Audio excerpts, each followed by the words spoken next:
It was a bright sunny day. Mr. Fox had had his breakfast and was now out doing his morning exercises. It was then when he saw Woody, who was passing by. Ah, Woody, how are you? Haven't seen you in a while. I really missed you. I'm fine, Mr. Fox. I really missed you. I hope you're doing great. Why does he look so sad? I hope nothing bad has happened. You look a bit down, Woody. Is everything all right? Are you okay? Oh, Mr. Fox, I really need your help with an urgent matter. Don't you worry, my friend. Big or small, every problem has a solution. I assure you, everything will be all right. Oh, I know, Mr. Fox. I can always count on you. Let's go inside. I'll get you something to drink, and then we can sit down and you can tell me all about your problem. Let's go. Woody followed Mr. Fox to his house. There, Mr. Fox prepared something special for Woody to help make him feel better.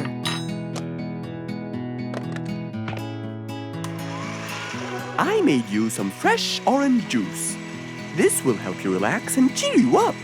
Oh, you're very generous. I love orange juice. Thank you.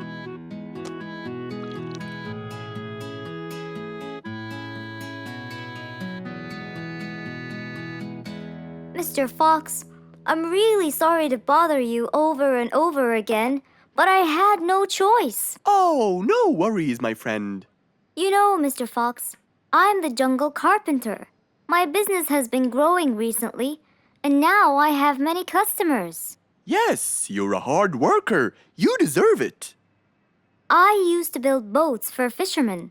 I got famous for my skills, especially after I built Nate the fisherman the boat of his dreams. He went and told everyone in the jungle about it. They overwhelmed me with requests. That's fantastic. I'm really glad to hear that. But Nate came to me yesterday and asked if I could build him a ship. One big enough for him and all his friends, as he is planning to go on a fishing trip. It's for a special trip, he said. Yes, I've heard about that. Well, the problem is, I've never built a ship before, and I have no clue what kind of wood I'm supposed to use. I don't know what to do. How will I build him the ship he needs without the proper wood? Will you help me, Mr. Fox? Whoa, that's a serious problem. I'm gonna have to look through my books. Well, you're never too old to learn something new. I could use some time. I'll call you as soon as I find a solution. I will be waiting for your call. I know you'll be able to help me, Mr. Fox. After Woody left, Mr. Fox started his researches on shipbuilding.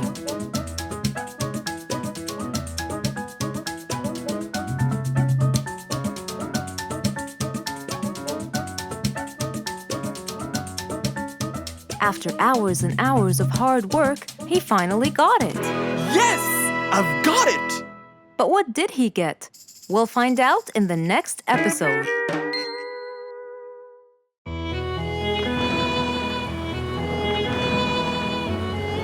One day, the mighty eagle flew to his nest. All he wanted to do was rest. He felt bitter, he felt cold. He was really getting old. He knew he needed someplace new. So, off to Mr. Fox he flew.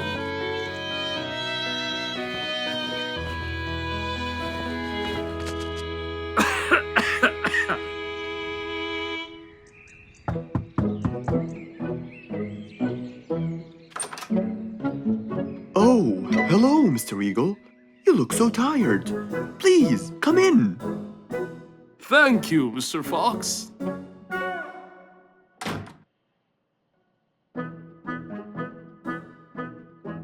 Now tell me, how may I help you? Mr. Fox, I spent years in prosperity and glory, but I'm old now and tired. I can't live out there alone in that cold weather. Where do you live, Mr. Eagle? By the mountain top. I see. The wind is strong there. I bet you catch a flu every now and then. Well, I didn't used to, but that's all in the past. Now I'm old and weary. I'm not what I used to be. Plus, I get so lonely up there. There is no one around to talk to, and no one to help me get better if I get sick. Why don't you come and live with us in the jungle? I looked around, but I couldn't find the right place for my huge nest. I'm too old to build a new one, and I can't really stay in someone's home. Mr. Fox kept thinking for a while. What could he do to help his dear old friend?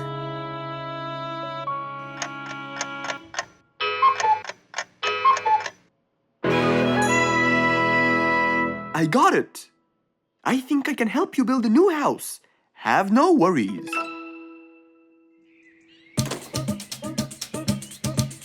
Mr. Fox quickly grabbed his toolbox and hopped into his car. He drove through the jungle while Mr. Eagle flew above him. He stopped in front of a tree that looked both old and firm, right in the middle of the jungle. Lots of animals and birds lived around here. What a beautiful place, Mr. Fox.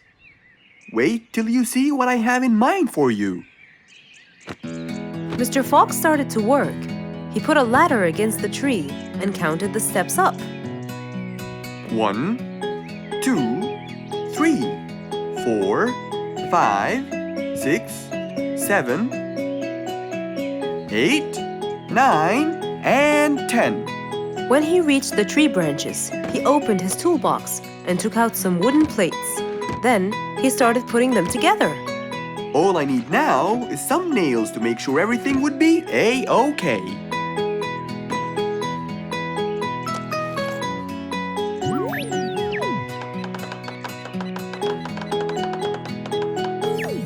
We're almost done, Mr. Eagle.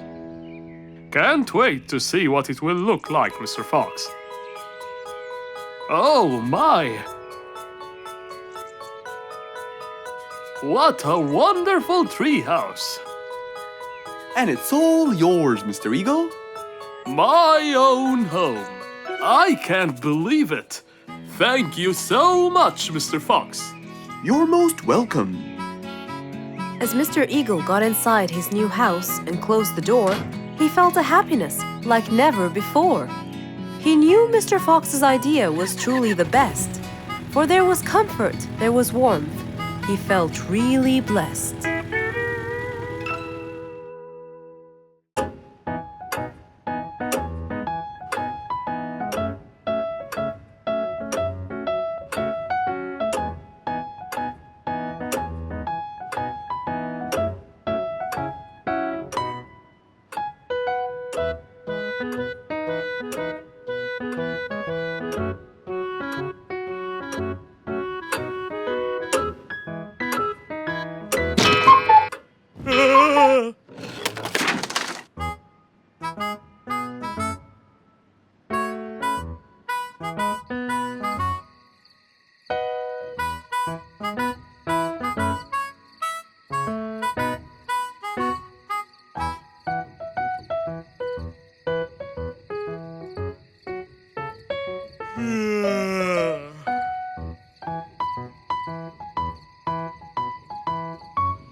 It was past midnight.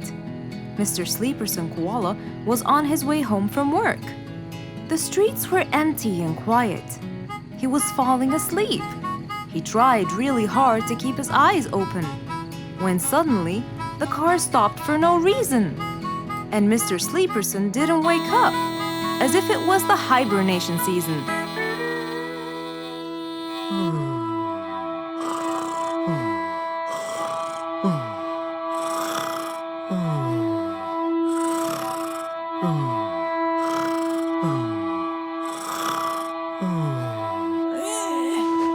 What is that?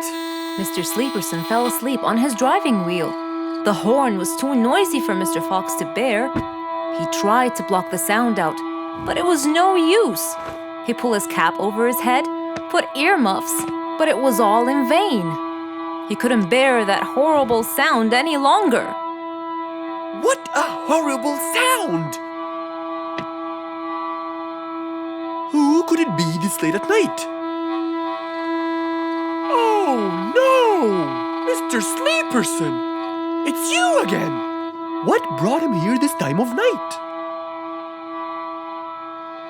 And he slept on the driving wheel. Excuse me. Mr. Sleeperson!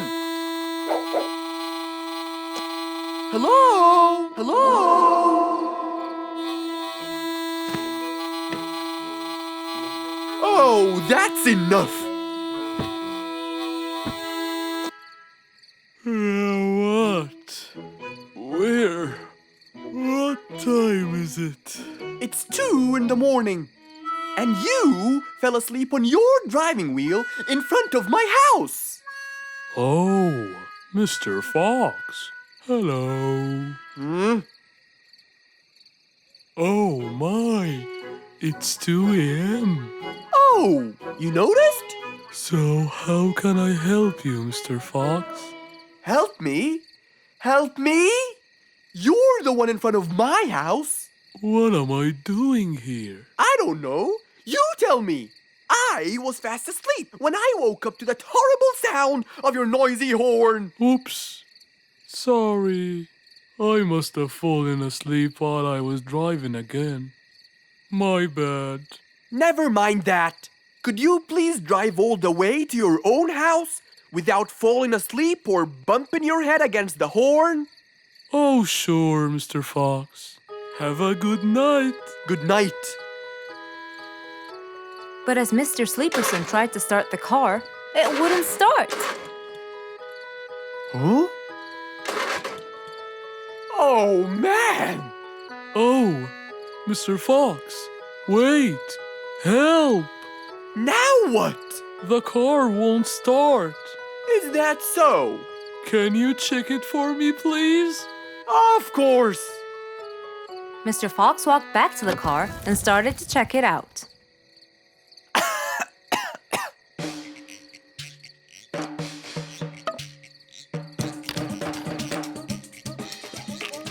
Everything seemed fine.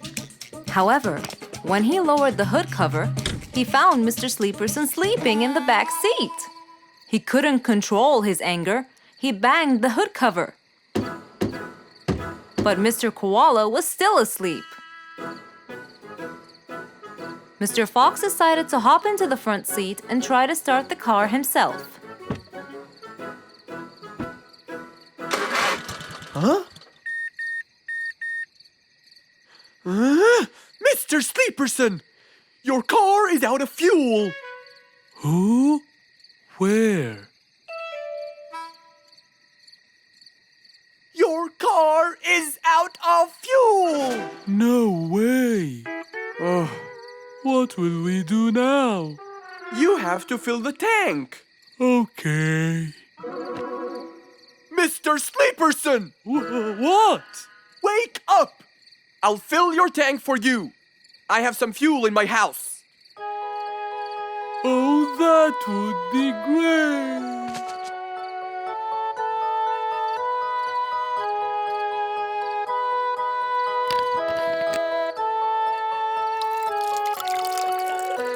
Mr. Sleeperson, it's all done. You can go home now. Oh, thank you. Thank you so much. You're welcome.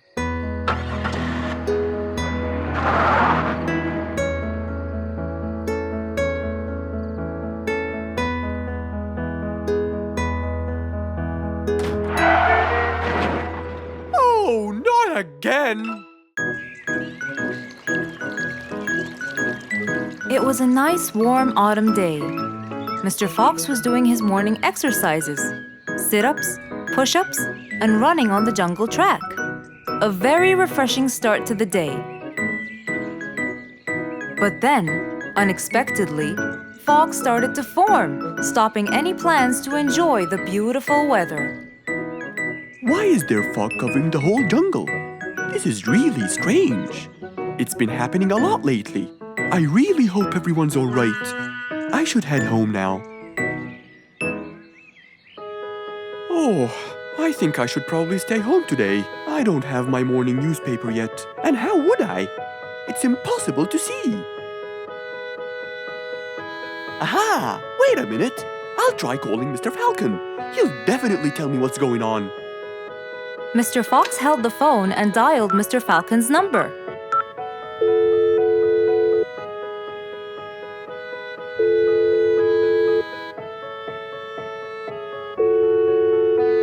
Oddly enough, there was no answer.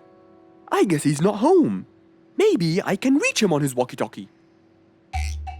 As Mr. Fox went to look for his walkie-talkie, he heard a loud knock on the door. Huh? I thought everyone stayed home in this weather. Who could it be? Puzzled, Mr. Fox went to open the door. He was taken by surprise. It was Jack the horse.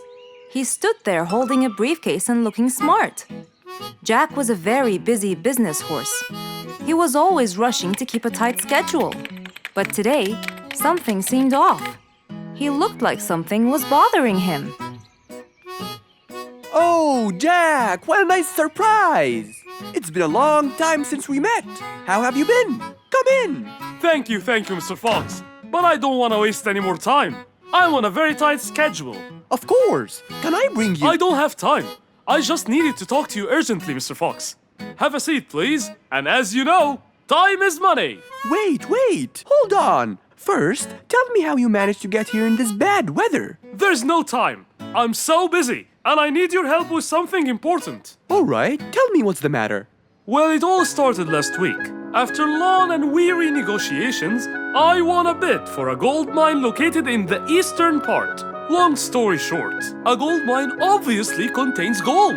But no matter how hard I looked, I found nothing but dirt. I was really frustrated. I was disappointed, and I knew that buying the mine was a mistake. What do you think, Mr. Fox? That's really strange. That mine is widely famous for its gold. I have an idea. We go there now and see what we can do. But wait here for a second. I need to bring something that will help us. Are you sure you don't want to drink anything? Yes, thank you, Mr. Fox. But please, hurry up. You know that time is money, and I can't waste any more time. I get it. Just give me 2 minutes. Too much, Mr. Fox. So, Mr. Fox went to his room to change his clothes, trying to be quick. Then, he went to his workshop. He looked everywhere for his metal detector. When he found it, he took it and went back to his house, where Jack was standing there looking at his watch, with that usual impatient look on his face. Mr. Fox, why are you late? I have a really important meeting tonight at 8, you know. We're making a deal, and I don't want to waste any more time. You know that time is money. Time is money. I know that, Jack. But now we're wasting more time, aren't we? Right. Let's take my car, Mr. Fox. Okay. The fog had gradually started to clear away, and the vision became clearer and clearer. But as Mr. Fox was about to get in the car, something happened. What's that? What's going on? What happened? That's what we'll find out in the next episode.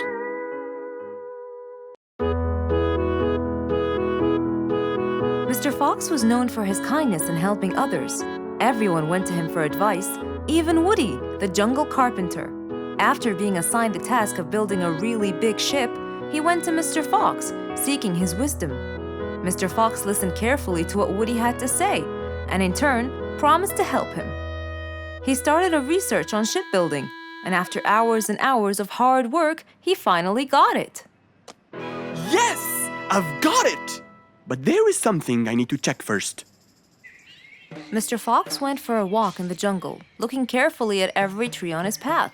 Then he stopped in front of one and said, Yes! That's the one! Immediately, Mr. Fox took a paint bucket. He wanted to mark the tree, so he wouldn't forget which one it was. After that, he got into his car and drove off.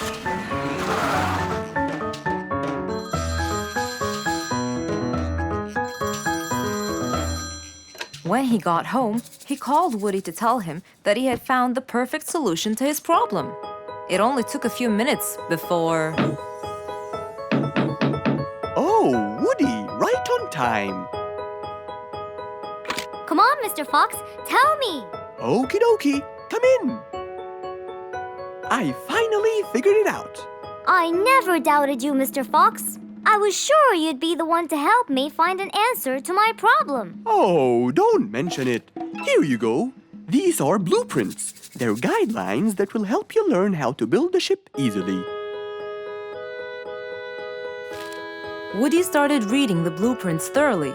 He knew most of what was written in it, so he looked up and said, It's a lot easier than I thought. Thank you so much, Mr. Fox. Oh, but Mr. Fox, what about the materials that I'll need to build it? Here's a list of all the materials you'll need. And what about the kind of wood I should use, Mr. Fox? I did extensive reading, and I found out that our ancestors were famous for using teak in the process of building ships, as it's really stiff, strong, and it can also be shaped to have wide planks, which would help the ship to withstand the waves of the sea. But I know you don't know what teak is. Not everyone does. But come along. I think it would be better to show you the tree I found earlier in the jungle. Our jungle? Of course! Everything you dream of can be found in our beautiful jungle. Mr. Fox got into his car with Woody by his side and drove off. They headed towards the tree that Mr. Fox had marked earlier. Here's the tree. Huh? I have loads of that wood in my store, but I never knew that I could use it to build ships. I didn't know about teak either. But with a little bit of research, everything is open to you, my friend. Mr. Fox, I can't thank you enough. I'm really happy right now. I'll never forget what you've done for me. It's my pleasure, Woody. Now that I know what I should do, I'll go back and start building that ship for Nate as fast as I could. Thank you again, Mr. Fox. So, after helping his friend, Mr. Fox got into his car and drove away happily. You know, it's true what they say. A friend in need is a friend indeed.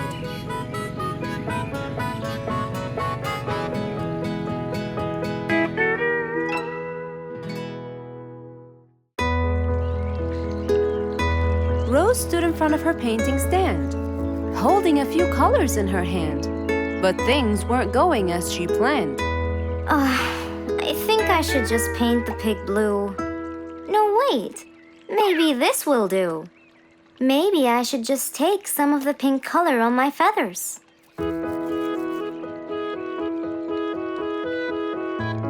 This isn't working. Maybe I should call Mr. Fox.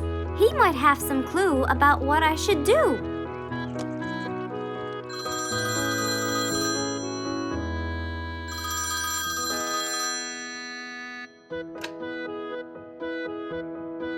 Hello. Hello, Mr. Fox. It's me, Rose. Oh, hello, Rose. How are you? I'm fine, Mr. Fox, but I do need your help with something.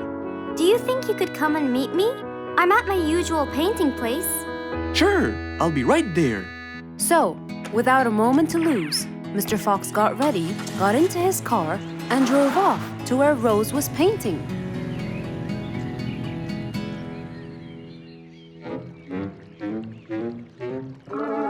Oh, Mr. Fox. I'm sure glad you're here. I tried everything, but nothing seems to work. What are you trying to do, Rose? I was just trying to get some pink paint, Mr. Fox. I'm not sure that this is the right way to do it, Rose. Well, what should I do? Do you have an empty color palette? Of course. So, what colors do you need? I have red, blue, yellow, black, and white. But I still need pink, green, orange, purple, and brown. Let me see. If we take a bit of red and a bit of white, we can make pink. Oh, it's just like magic. How about the other colors? Do you want to try? Why, yes, I would. But which colors do I use? Use your imagination, Rose. I want to try red and blue. Okay. Wow, now I can paint my violets purple. Do you want to try again? Sure, this time I'll try red and yellow. Nice! Now you have orange. It's beautiful, Mr. Fox. But I'm still missing green. Well, let's see. We still haven't mixed blue and yellow, have we? Right! This is a really cool shade of green. Now you can paint all you want. But, Mr. Fox, what about brown? Right. I almost forgot. Let's try orange and blue. Yes, that's it. I really can't thank you enough, Mr. Fox. Don't worry about it. I really like your painting. You do? Yes! It's quite colorful. Well, thanks to you. Now, whenever you're missing a color, all you have to do is try some together. All the colors that Rose once knew, when mixed together, turned to something new. Pink, purple, orange, and green. Something she had never seen.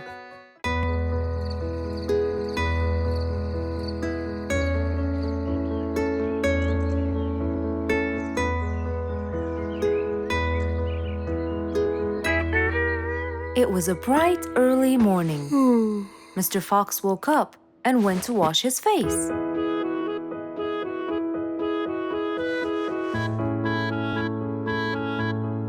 Since he was feeling a little hungry, he went to prepare some breakfast.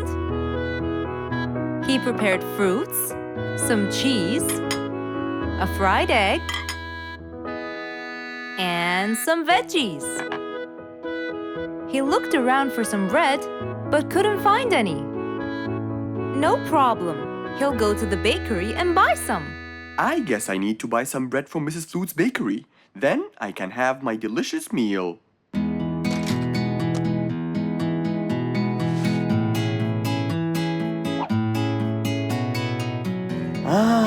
I'm very hungry.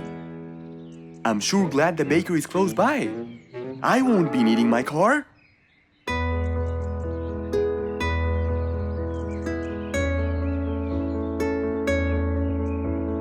Mr. Fox decided to walk to the bakery. He really enjoyed the early morning breeze. And on his way... Good morning, Mr. Fox! Oh, Mr. Falcon! How are you? Are you getting enough sleep? Yes, I can sleep most anywhere now, and it's all thanks to you, Mr. Fox. Glad to hear that, my friend. See you around.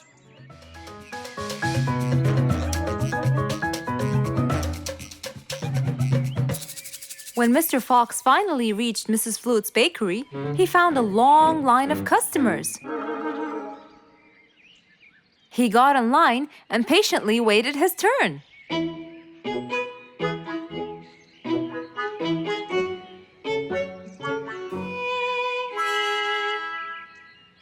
Wow, looks like everyone wants bread.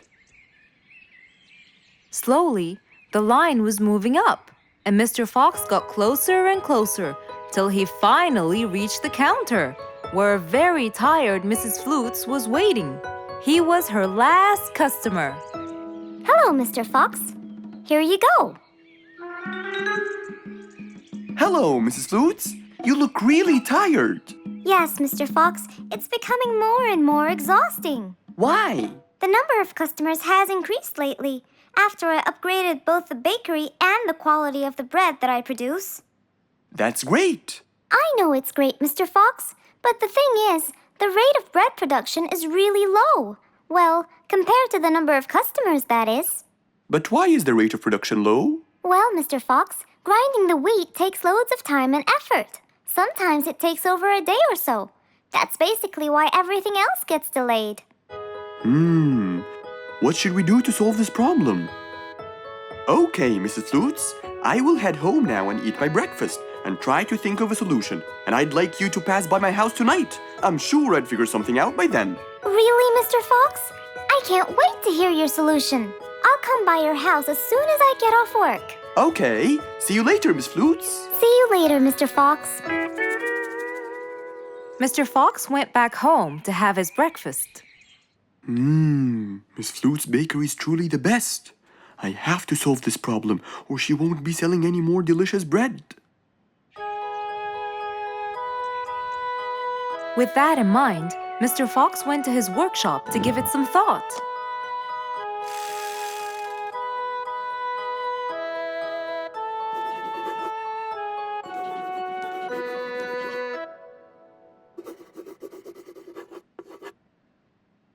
Finally, he had a great idea.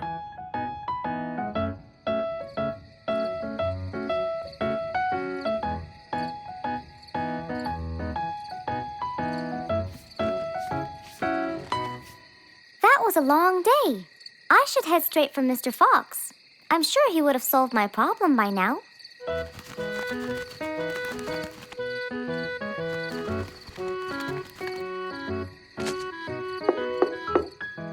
That must be Miss Flutes. Hello, Miss Flutes. Come inside. Hello. Were you able to find a solution to my problem, Mr. Fox? Well, why don't you try this new invention? A new invention for me? That's right. I made it specially for you. That's wonderful. It's a grinding machine to help you grind wheat quickly. Brilliant.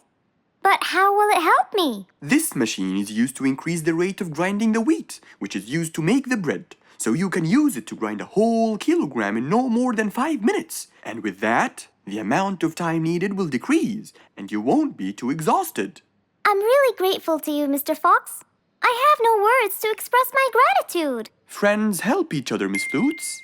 You're really kind and generous, Mr. Fox. I want you to start using this new device tomorrow, and I will call you to check in every once in a while. Okay, Mr. Fox, I will. I'll be going now. Thank you again. Goodbye, Miss Flutes, and have a good night. And so, Mr. Fox waved goodbye to Mrs. Flutes. Then, he sat on his comfortable sofa. He looked out his window and admired the jungle he lived in for so long. He happily thought to himself, I love helping my friends.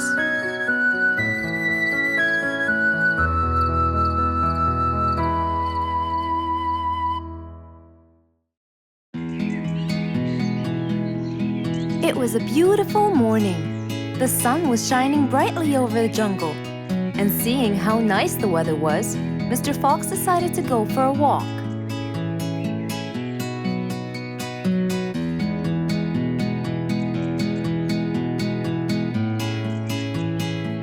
The birds were twittering, the bees were humming, and the flowers smelled pretty.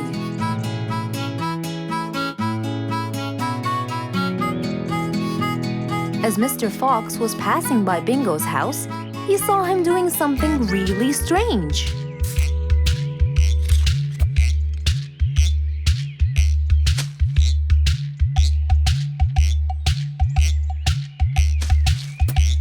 Bingo! What are you doing? I'm storing my favorite fruits to eat during the winter. But you can't just bury them. They'll soon rot. But what can I do, Mr. Fox? They only grow in the summer, and I love to eat them so much. Mr. Fox thought about it for a while. What could he do to help Bingo?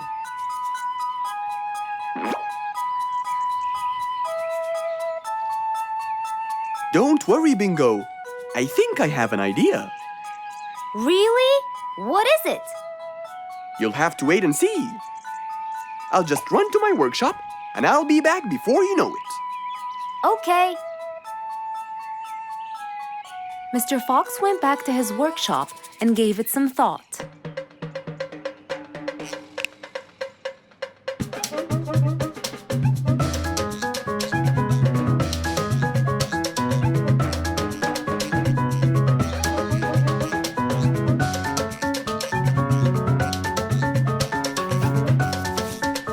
After calculating all the details, he started to gather the things that he needed.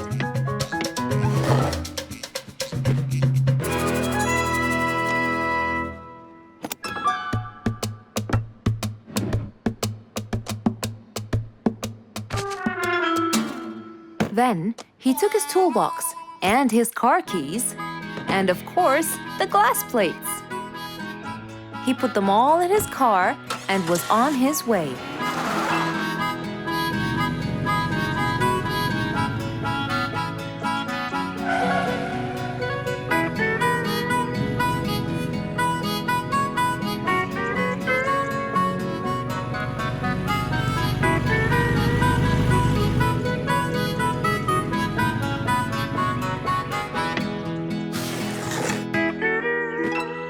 What's all this for? It's a surprise. I can't wait!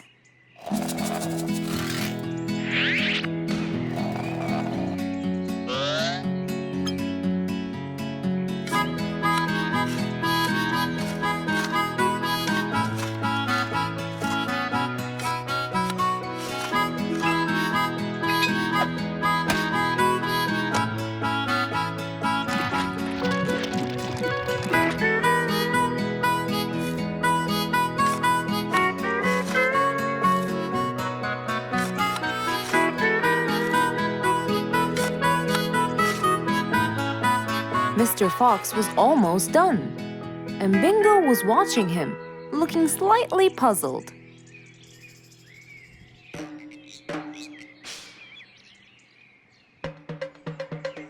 Here you go. You'll never miss pineapples again. So I can store them in here? No. You'll grow them in there. This is called a greenhouse. But it's not green, it's transparent. No.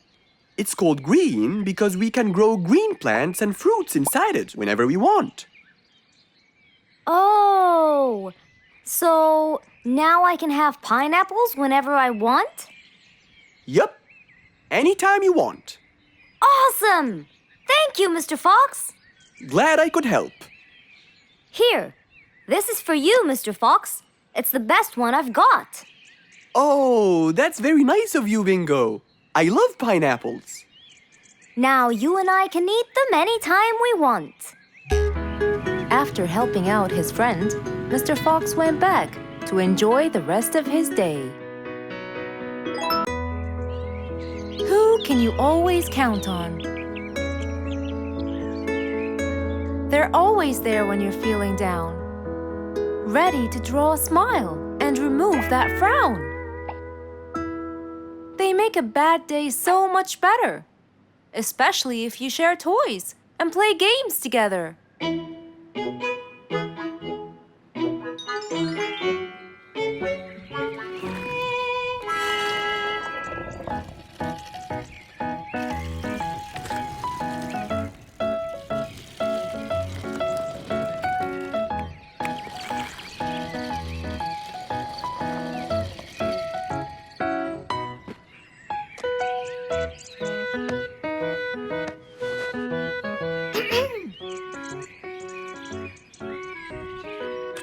Officer Sherlock Fluffs? I'm with you, Officer Poppy Holmes. I think we're moving in the wrong direction. You might be right, Officer Poppy Holmes. I can see footsteps in the opposite direction.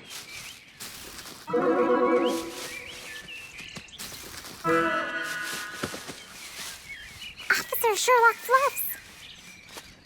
I think someone is after me. Run, officer, run!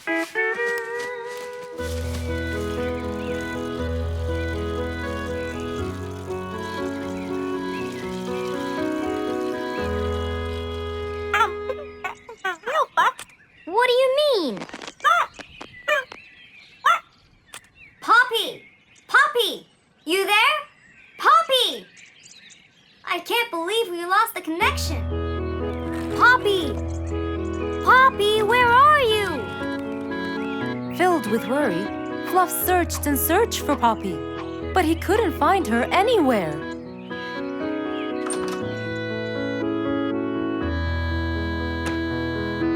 Hey there, Fluffy. What? How come you're here? I thought you'd eventually come home. What happened to your walkie-talkie? It's not working. But we just got it. I know. I was looking everywhere for you. Aw, Fluffsy, were you worried about me? Stop it. We need to fix this thing. Do you have any idea how? Hello? You're the smart one. But I'm not much into technology. You know that. At least take a look at it. I did, before you came. I got nothing, really. Should we go over to Mr. Fox? I think we should. Let me change first.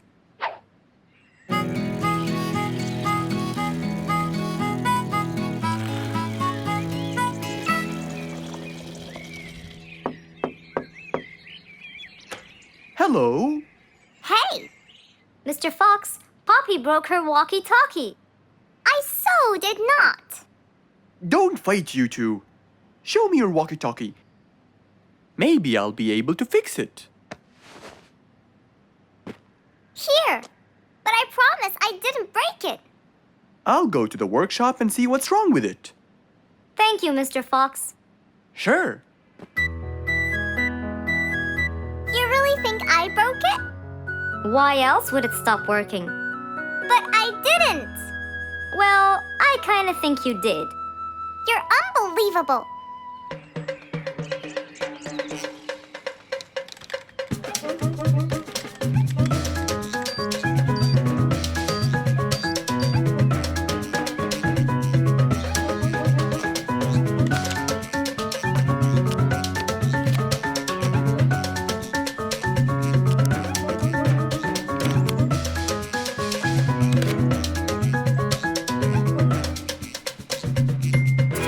It's working just fine.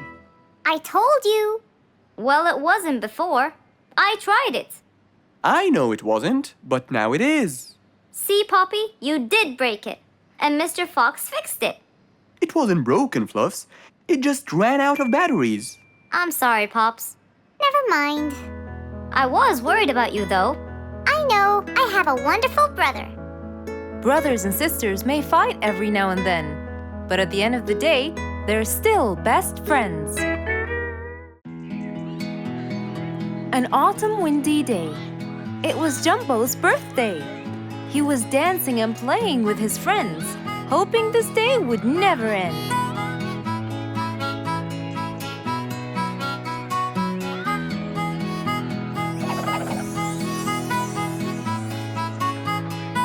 Everyone ran to hide all the same, but Jumbo slipped and fell. And that was the end of the game. All the animals heard the fall, but Mommy Jumbo ran before them all. Jumbo!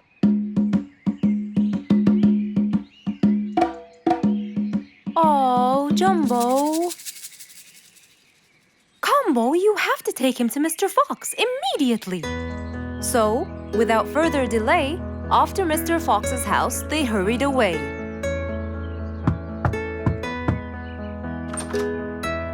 Hey, Mrs. Combo, what's wrong? Help me, Mr. Fox. Jumbo is ill. Oh, please, come in.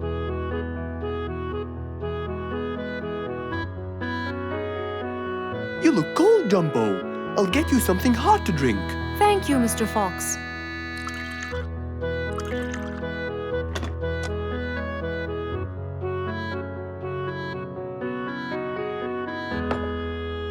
We were celebrating Jumbo's birthday.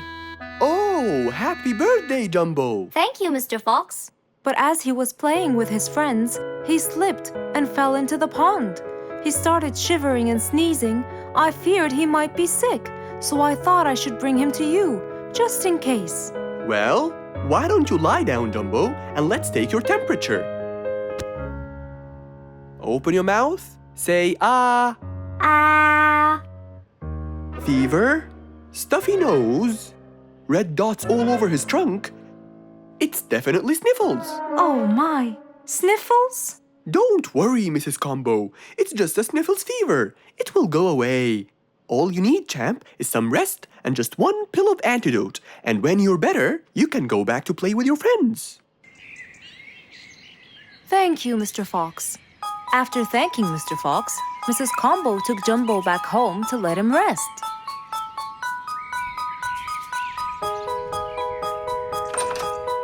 All right, Jumbo. Now all you need to do is follow Mr. Fox's advice and keep Mr. Thermometer under Under my tongue? To find out if I'm all better so I can go outside and play with my friends? But first, you gotta Keep my thermometer in my mouth? Right, son. You can count on me. Now, you'll stay put and oh, sorry. Call me when it beeps.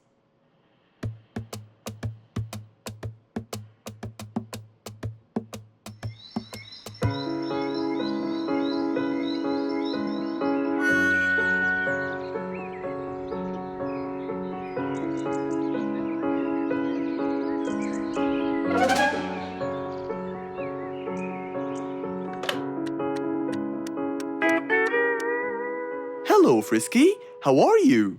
Hi, Mr. Fox. Roo and I were playing and I'm about to win. Listen, Frisky, I'm going to visit Jumbo now and check on him. I'm sure he'd be really happy if you and Roo come with me. What do you think? Great idea, Mr. Fox. I want to check on him too. We'll meet you there. As agreed, Mr. Fox met Frisky and Roo at Jumbo's house. I'm coming.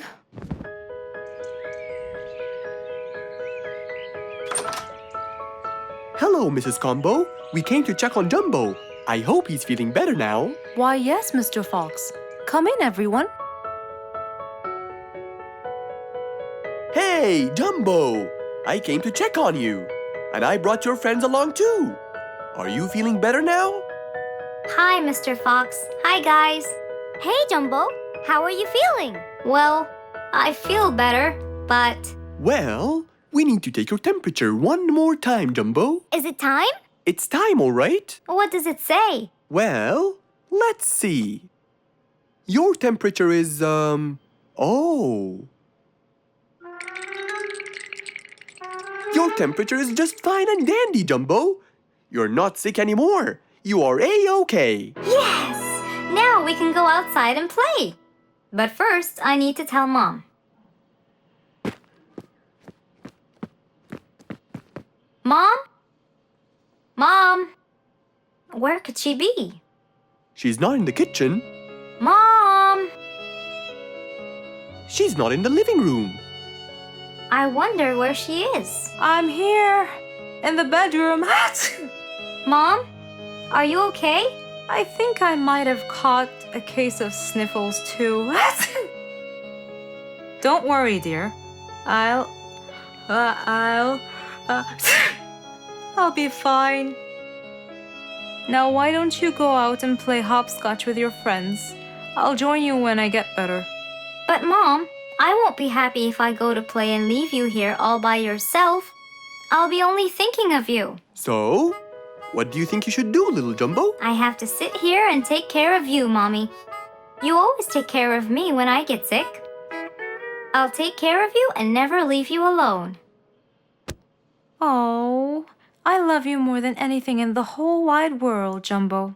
Now it's time to take your temperature. Right, Mr. Fox? You're absolutely right, Jumbo. So rather than go out to play, by his mother's side, he decided to stay. It was a bright, early spring morning. Still feeling a little sleepy, Mr. Fox opened his eyes and got out of bed.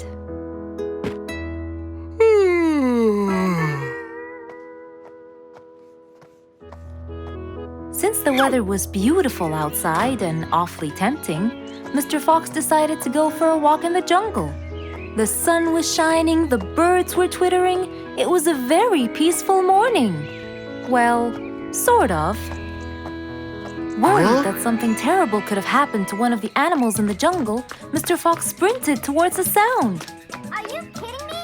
You're the size of an air balloon! Are you making fun of my size, you piece of yolk? What? Take that back now, you... No! I'll never take it back! This was all your fault! No, it wasn't! It was yours! No! It's always your fault! Now, calm down. Oh, Mr. Fox, I'm so glad you passed by. You're the only one that could solve my problem. Solve your problem? No, Mr. Fox will solve our problem. No way! What you did was a total crime. So not true. You're the one who started it all and injured me, you big... There, calm down. And just tell me what happened. He woke me up. Slow down, one at a time. Mr. Panda, you go first. Thank you. Now, I was walking heading to my house when I realized that for me to get there, it will take me 12 minutes. And I was so tired and sleepy. So I thought about it, and I realized I should just lay here for a while and take a short nap. And just as I was starting to get comfortable, I found little chicklets screaming with the highest pitch into my ears, Mr. Fox. My ears! Can you believe that? Well, That's not a very nice thing to do, little chicklets. Why did you do that? But I didn't, Mr. Fox. And how is that? I was heading to my favorite lake, and I was walking just right behind Mr. Wicks, when all of a sudden, out of nowhere, he decided to lay down and fell to the ground and squeezed my beautiful wing. And if it wasn't for my high-pitched voice, I would have been dead by now. Well, that was pretty dangerous, Mr. Wicks. What should I do, Mr. Fox? I was really tired and I needed my nap. So I took it. What should a panda do to take his nap? Can't you just wait till you reach your own house? Or at least look behind you before you decide to fall down? My house is 12 minutes away, and all the walking had already stolen away all my energy. I had to take a nap to recharge. I can't keep on walking forever. Then look behind you or sleep next to a tree or something. Why don't you watch where you're stepping? It was a very troubling matter indeed. The little chick almost got crushed. But Mr. Wicks didn't mean it. He was just so tired that he fell asleep. Right? Mr. Wicks, answer me. Did you intend to squeeze little chicklet's wings? Of course I didn't. Were you aware that you were going to take a nap in the middle of the road? Actually, I vividly remember. I walked to the tree side first, but when I woke up, I found myself in the middle of the road. How many naps do you need per day? From 5 to 7, I would say. Did you take a nap before you decided to head home? Of course. Do you usually nap in between? Not always, but today I went so far from my house. I tried to hurry to nap at home, but you know, I'm too slow. Say no more. I now know the answer. Really? Yes. Worry no more, little chicklets. From now on, Mr. Wicks will always nap at his own house. Just a second. Aha! There it is! Is that what they call caffeine? My, I didn't think it was that huge. No. It's something even better. Better than caffeine? And chocolates too.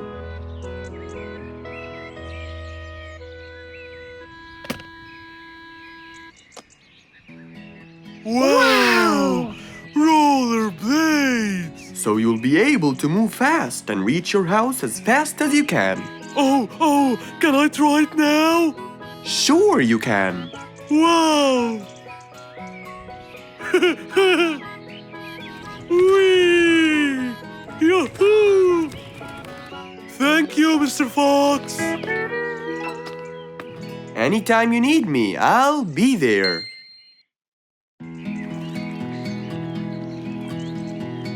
What a beautiful morning! Mr. Falcon should have been here by now. He was supposed to get me some sugar candies from the other side of the river. I can't cross that river on my own. I can't swim. I'd better go to Mr. Fox. He'll tell me what to do. And since Mr. Fox helped many more, she went to him and knocked on his door.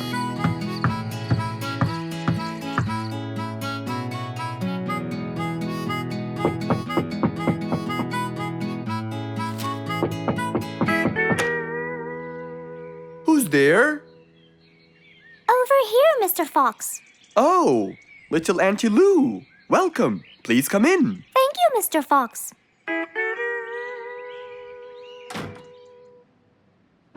What can I do for you? Mr. Fox, my problem might seem small, and I know how busy you are, but Don't worry, Auntie Lou. Whatever it is, we'll find a solution.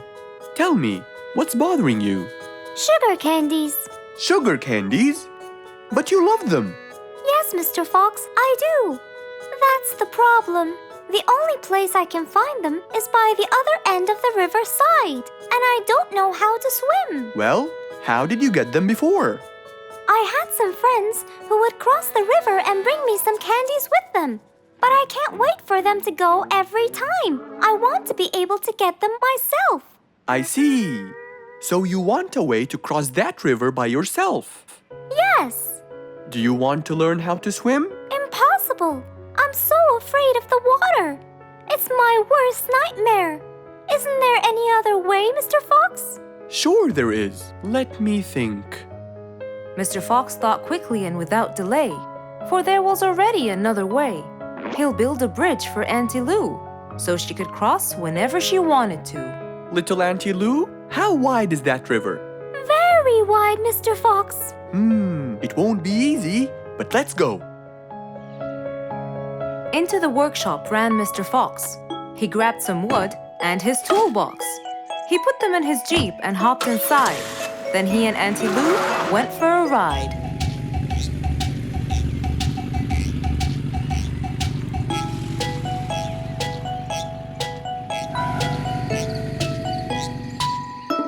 Little Auntie Lou, that's not a very wide river.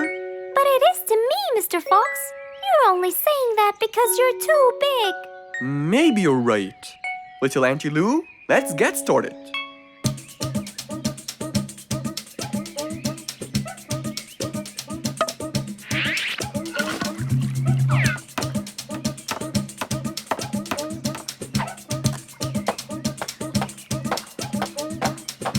Finally, the bridge is complete.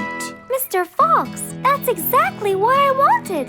Thank you so much. I'd better be on my way to collect the sugar candies. I've always dreamed of this.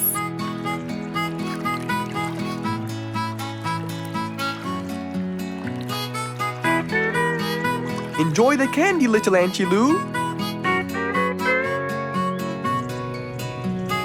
After giving his friend a happy end to the day, Mr. Fox took his car and carefully drove away.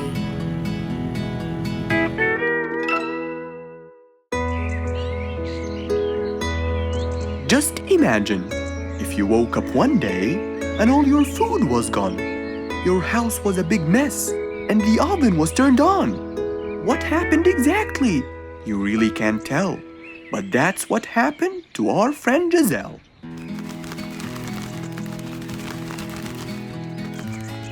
It was a lovely morning, just like all others. But when Giselle arrived, she was burdened with troubles.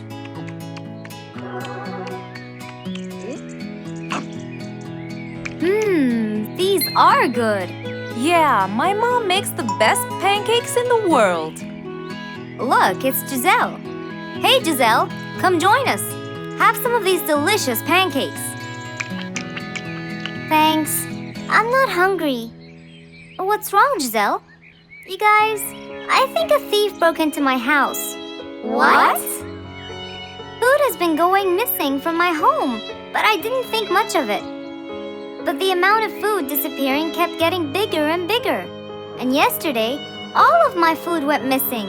And there was a huge mess at my house. I even found the oven turned on. My house could have burned to the ground. Oh, I'm so sorry to hear that. Are you okay? This sounds really dangerous. What if this happens to my house next? Calm down. Whatever it is, I'm sure we can deal with it. Giselle, let's go to your house and check it out. And so, they left for Giselle's house.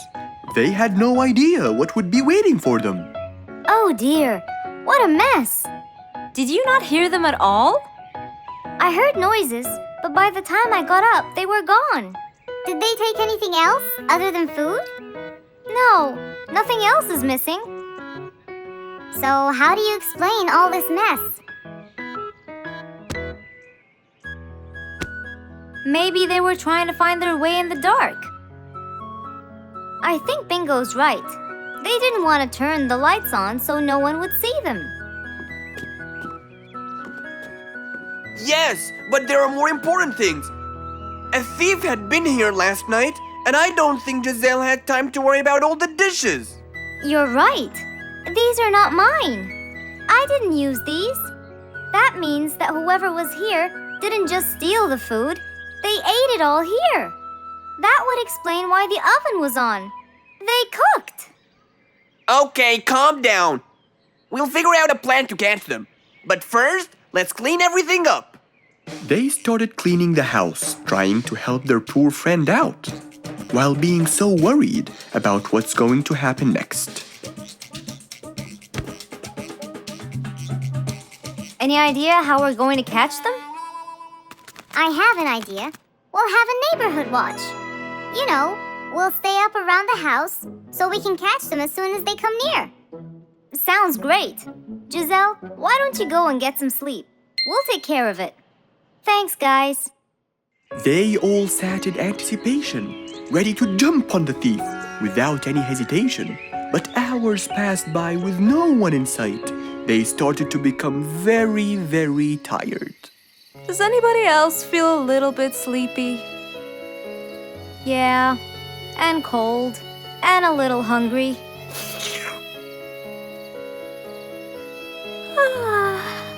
Parrot, Do you see anyone from up there? no one's around. Guys, you can go home. I'll stay here for the rest of the night.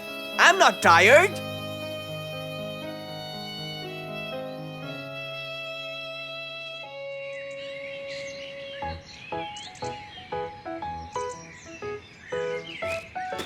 Good morning. What happened after we left? Did you see them? I heard a noise from the bushes near the house, but no one was there. They must have seen me, got scared, and ran away. Wow, you must have looked so tough. How did you get them so scared? I'll teach you guys. First, you have to stand chin up, hands on your waist, and look so focused. Then, you walk back and forth in front of the house, so they wouldn't have a chance. Don't get distracted by anything, and most importantly, carry a weapon. A weapon? Yes, these are mine. A salt shaker and a ladle? It's a pepper shaker. You sprinkle it in their eyes and then hit them with a ladle. Ooh, scary.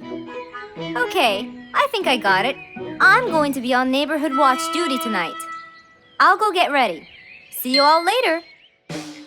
And so, with a big responsibility to bear, Bingo guarded the house, steady and aware.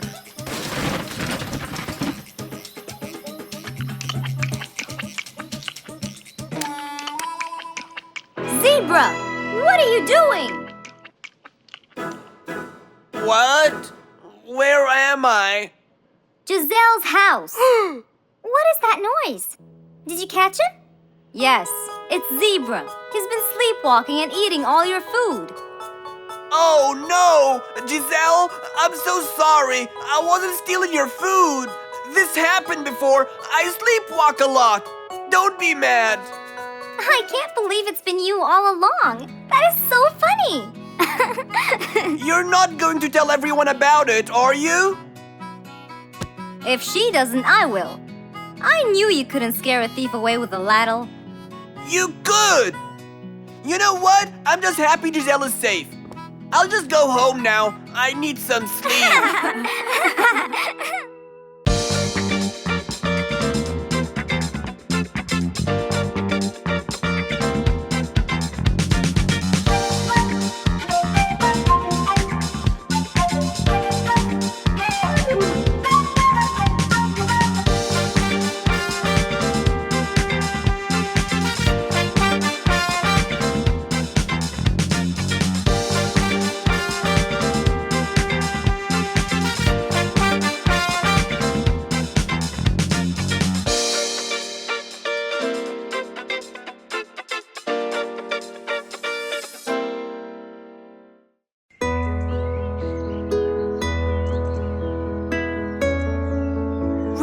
Sad and looks really down.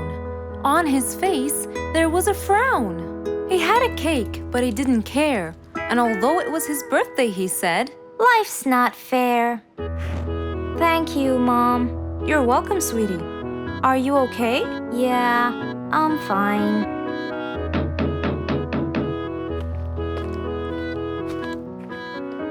Oh, look who's here. It was Rue's best friends, Poppy and Fluffs. Hey there! Happy birthday! Wow, neat birthday cake. Yeah, just a normal birthday cake, traditional birthday hat, and the same old wishes over and over again. Rue, are you okay?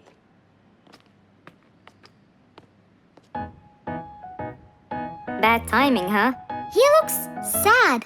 I know, but the cake is still here. Oh, stop it. We have to help him feel better. It's his special day. A little bite won't hurt. Oh, sure, the cake won't hurt. But what about my fist? Fine, fine. What do you have in mind? Let's go. Where to? I know someone who can help. Mr. Fox? Duh. In an attempt to help their friend, Poppy and Fluffs went to Mr. Fox. Only he would know what to do.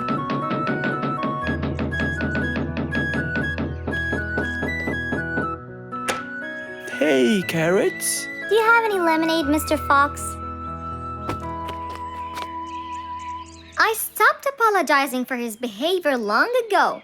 You know, Fluffs, he's just Fluffs.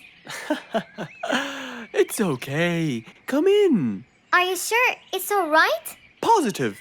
It's always the right time. It's Rue's birthday, and he's pouting. He's bored with the same birthday routine every year. So we want to make him something different this year. Can you help us? Yeah. Unbelievable. You'd think I'm quite believable if you tasted this lemonade. It's awesome. Any ideas, Mr. Fox? What do you guys say I help you throw him an extraordinary party with a magic show? A magic show? But who's gonna perform the magic tricks? You guys will. I'll teach you. This is the best idea ever. I agree. We'll also bake him a cake. But he says cakes are boring. I can assure you, this one he will like. Sounds like the perfect plan. All right, first, let's bake the cake. It wasn't a very easy task, but all three of them worked hard to make this the best day ever.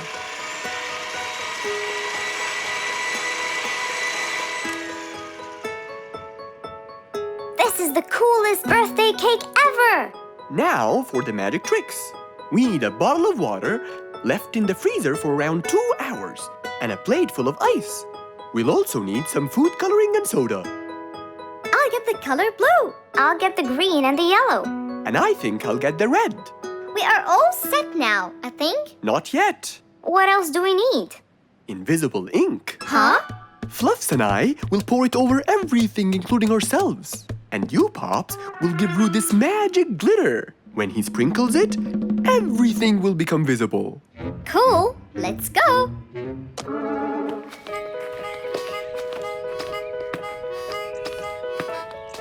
Let us pour the invisible ink now.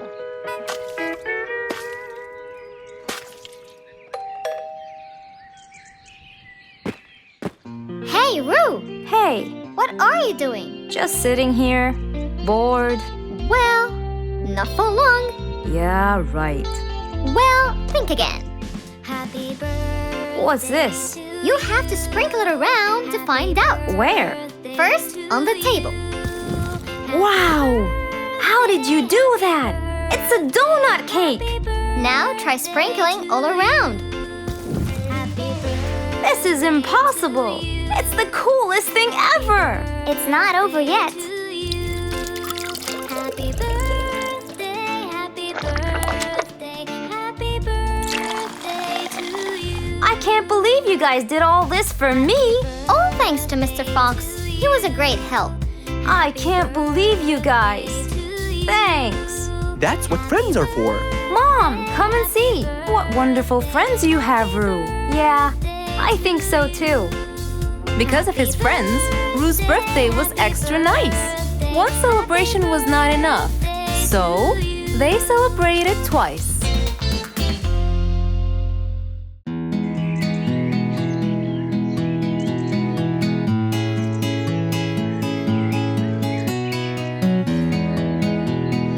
Spike the dragon always bragged about how good he was at photography.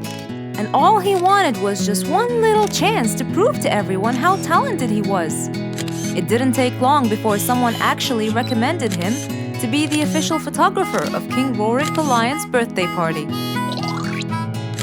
All done and send. Wow! That's a nice picture. Now we know who'll be our photographer. And immediately, Mr. Tiger sent a message to Spike. Oh! Finally, someone recommended me. I won't let them down. I promise. And so, Spike started to train and practice some more. His pictures were beautiful, and he felt so happy. Everything went well until the morning of the party.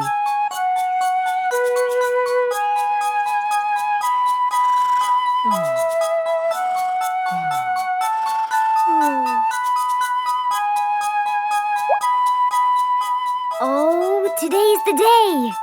Finally. Maybe I should train some more.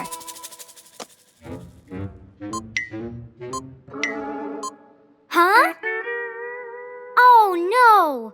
What have I done? While Spike was testing his camera, he pressed on something that changed his camera settings. Now all his pictures turned to white. Spike tried to change it back.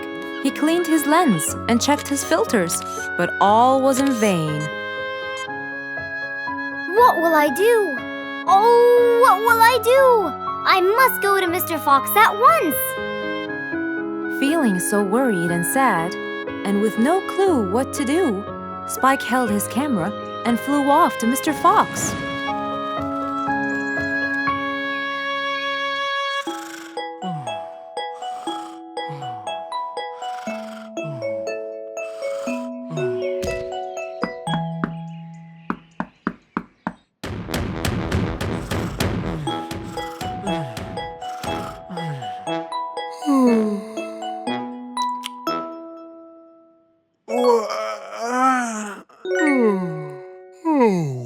Who could it be this early?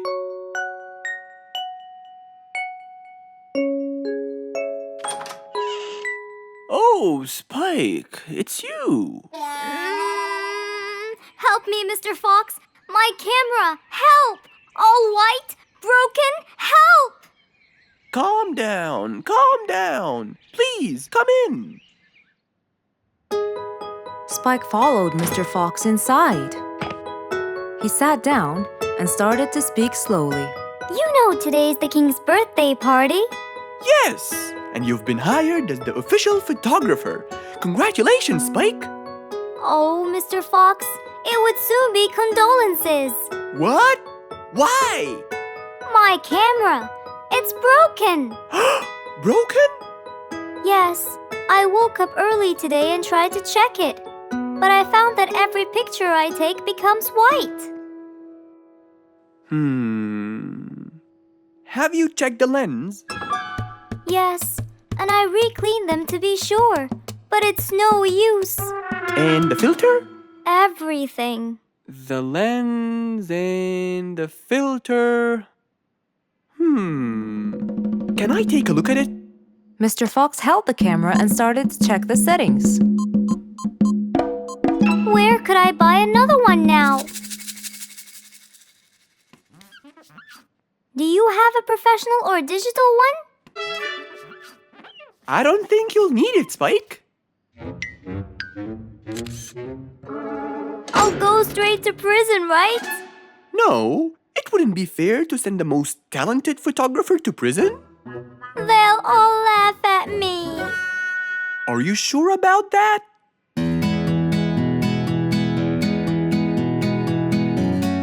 Mr. Fox took a picture with the camera and showed it to Spike, who couldn't believe his eyes. Wow, it's back. What was wrong with it? Looks like you accidentally increased the gamma. Oh, I forgot to check that. Thank you, Mr. Fox.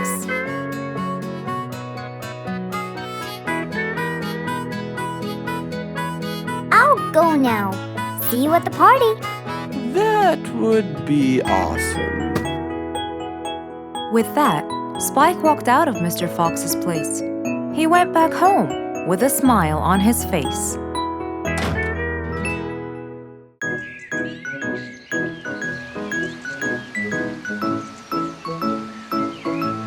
a beautiful Saturday morning. Since the sun was shining and the weather was nice, Mr. Fox thought it was perfect for morning exercise.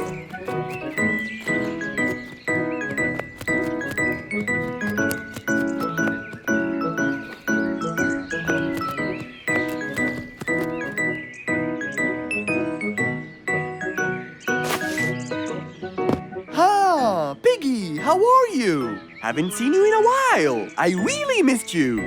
I'm fine, Mr. Fox. I really missed you too. I hope you're doing great. Why does he look so sad? I hope nothing bad has happened. You look a bit down, Piggy. Is everything all right? Are you okay? Oh, Mr. Fox, I really need your help with an urgent matter. Don't you worry, my friend. Big or small, every problem has a solution. I assure you, everything will be all right. Oh, I know, Mr. Fox. I can always count on you.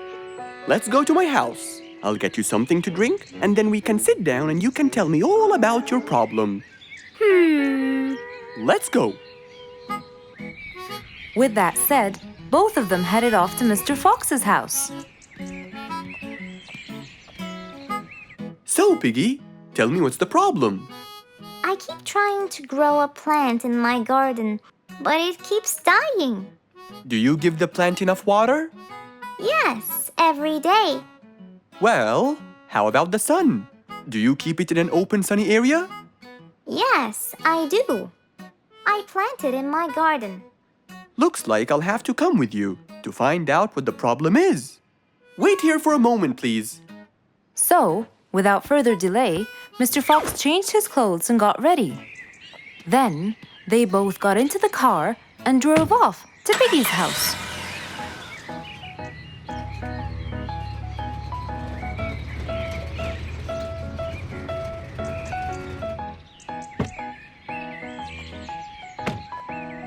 Look, Mr. Fox, these are the plants I told you about. Little Piggy, the plant you're trying to grow is ivy. And ivy likes to grow on something firm, like a gate or a wall. That's how they grow so tall.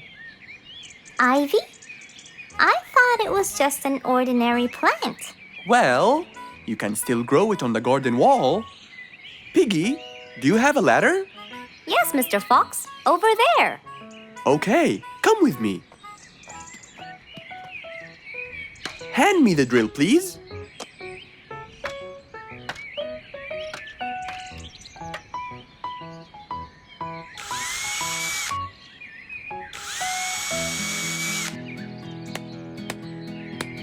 After drilling the holes and hammering the nails, Mr. Fox hung the ivy plant all across the wall.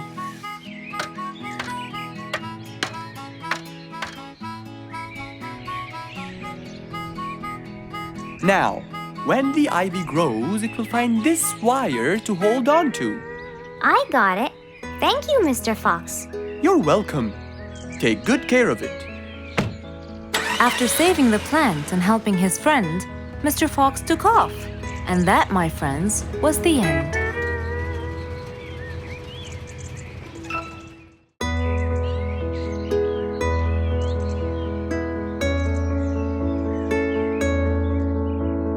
One cold morning, while everyone was shivering in their houses, Mr. Fox woke up and went to watch his favorite team play.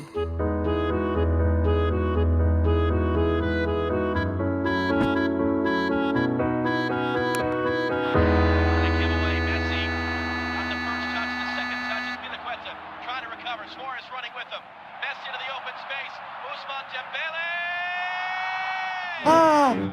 He's going to win! I wonder who could it be so early? Wait a second! I'll be right there! Good morning, Woody! How are you? It's been a long time since we last met. Oh, Mr. Fox, it has been a while. Tell me, have you finished building Nate's ship? Yes, Mr. Fox. I used teak and bamboo. Nate liked it a lot. He took it out on a trip. He and his friends had so much fun. Great! Mr. Fox, I noticed how beautiful your flowers look. You take really good care of them. Of course! And you know what? I'll tell you everything I know about flowers. Really? Thank you, Mr. Fox. Come in and have a seat while we talk. Okay. Woody followed Mr. Fox inside. Feeling a little cold, he waited patiently while Mr. Fox prepared 2 nice bowls of hot soup for them both. Here you go. Thank you. It's delicious. Glad you liked it. Now tell me, what's bothering you, Woody? How did you know that something was bothering me? I know you all too well, my friend. Okay. You know, it's really nice and warm here. Yes, warm weather helps me think and relax. Well, Mr. Fox, I'm sure you know that I've been a carpenter for a long time now. Of course. And during the winter, my business blooms. And my customers increase because I sell them the wood they use for their fireplace. Very good. But where's the problem? The problem is, they're not all the same. So each customer needs the wood to be suitable in size for his fireplace. That's true. And as you know, I work alone. So I take so much time and effort to cut and adjust the wood to suit each and every customer in this jungle. Sounds like a serious problem. He looks really worried. Okay, Woody, why don't you come with me to my workshop? It's round the back. There, we can think together and I can invent something to help you solve your problem. I really hope so, Mr. Fox. Don't worry, we will. I know.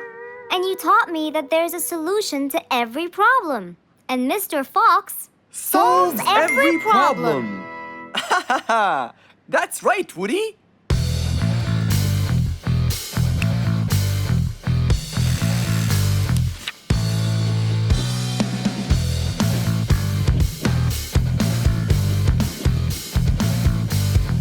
I will invent a gigantic wood-cutting machine that has the ability to choose and control the size and shape of your wood depending on what you need. What? Really? Aw, you're the best, Mr. Fox. I'm just going to need some time to build the machine. You got it, Mr. Fox.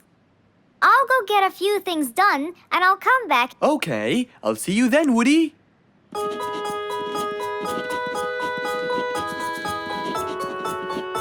Mr. Fox started designing his cutting-edge invention. He knew that is exactly what Woody needed to help him with his carpenting business. And because he was making this device for Woody, he thought he'd add a bit of color to make it all even more special. Finally, this is it! Mr. Fox's size-adjusting wood-cutting machine.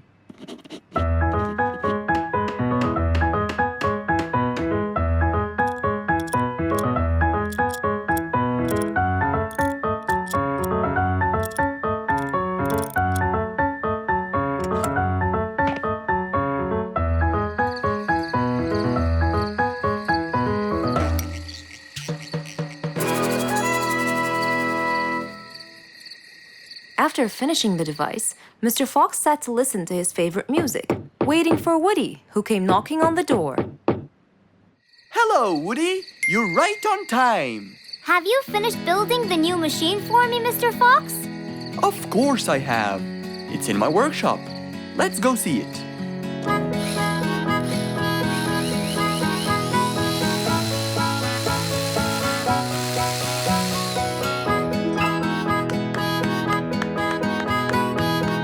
Fantastic! I don't know how to thank you, Mr. Fox. I'm really grateful for what you've done. Don't thank me. I only did what I had to do. I'd better be off now to cut more and more wood. Have a wonderful evening, Mr. Fox, and thank you again. Good night, Woody. See you soon.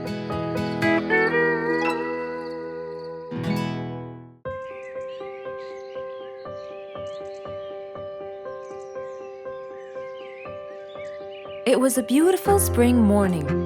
The sun was shining brightly. The sound of the birds woke Mr. Fox up.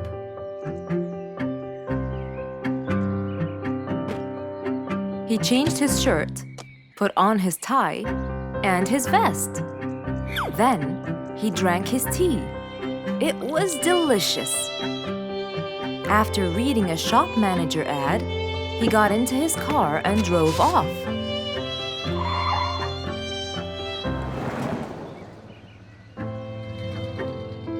Meanwhile, little Bingo Monkey was riding his bike through the jungle.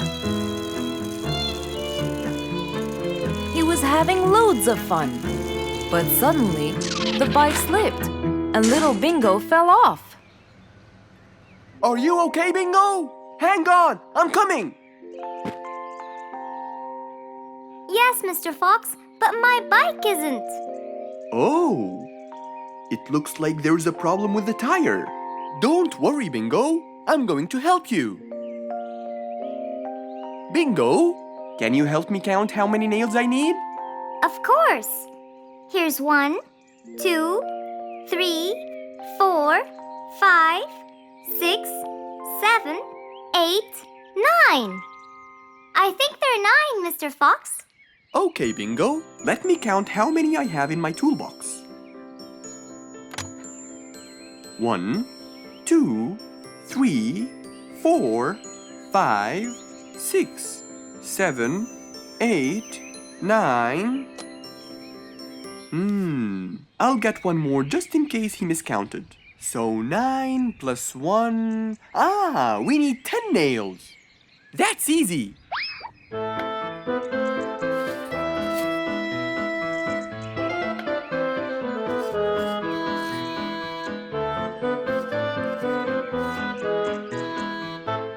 Okay, Bingo. It's all done. Thank you so much, Mr. Fox. You've helped me a lot. Come on, give it a go. So once again, little Bingo rode along happily.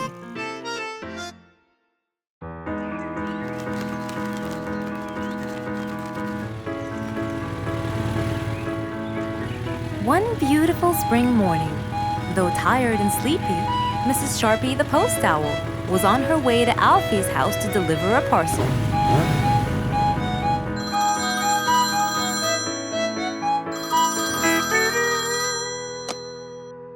This is Alfie. Who is it? It's Chip, Alfie. How are you? I'm fine, thank you. Great! I sent you the new sheet music, which you have to rehearse. Of course. I will as soon as it arrives. As soon as Alfie hung up the phone, he heard a knock on the door. Good morning, Mr. Alfie. I have a parcel for you from Mr. Chip. Oh, thanks, Sharpie. I better start. Alfie took the parcel and got out the sheets. And then he went off to practice. Alfie the sea elephant was relaxing on the seashore, for it was his favorite place to be.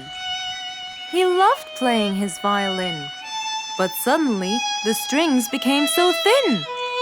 And as he gave it a hard play, the strings snapped, and Alfie's face turned pale gray. Huh? Oh no! Not my violin! It's my one and only hobby! What shall I do? Oh, I know! I must go to Mr. Fox! Alfie walked towards Mr. Fox's place, hoping that he could help and solve his case.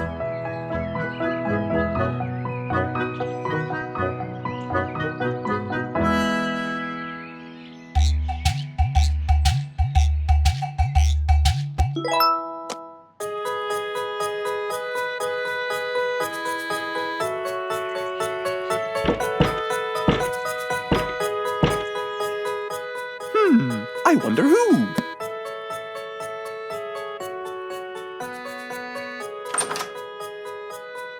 Alfie, our star musician. Welcome. Come on in. Thank you, Mr. Fox. Have a seat. Would you like some lemonade? Yes, please, Mr. Fox.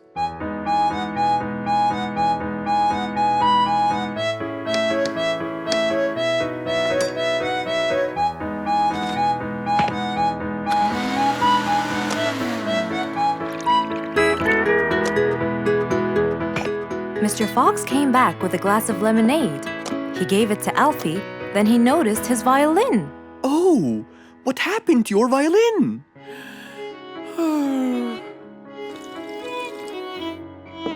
I was playing by the seaside and suddenly the string snapped. What do you think I should do?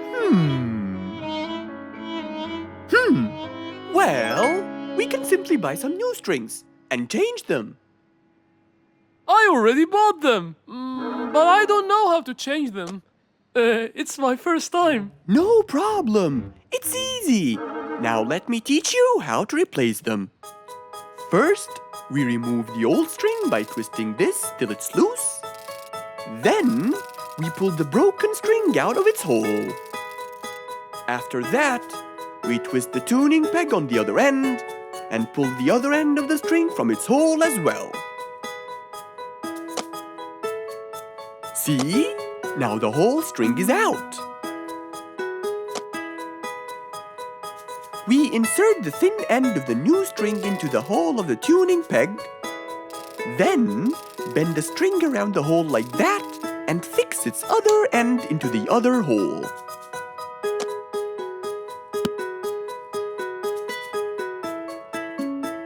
And there's the other string as well. Finally! Go ahead and play it. Okay.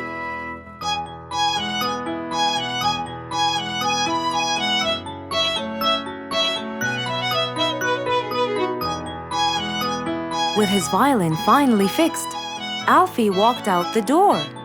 He went back to play on his favorite seashore.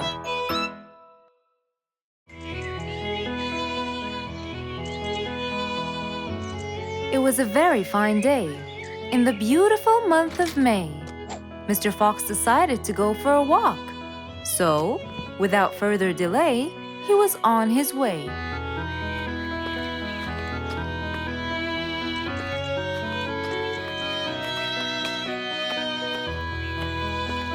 While Mr. Fox was walking, enjoying the sun and the trees, he heard a quarrel at a distance and someone saying, Stop! Please!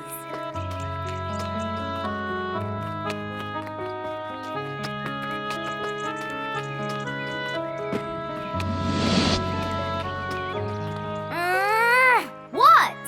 Can't a monkey enjoy a spring nap in peace? Nap somewhere else. I don't care. Excuse me?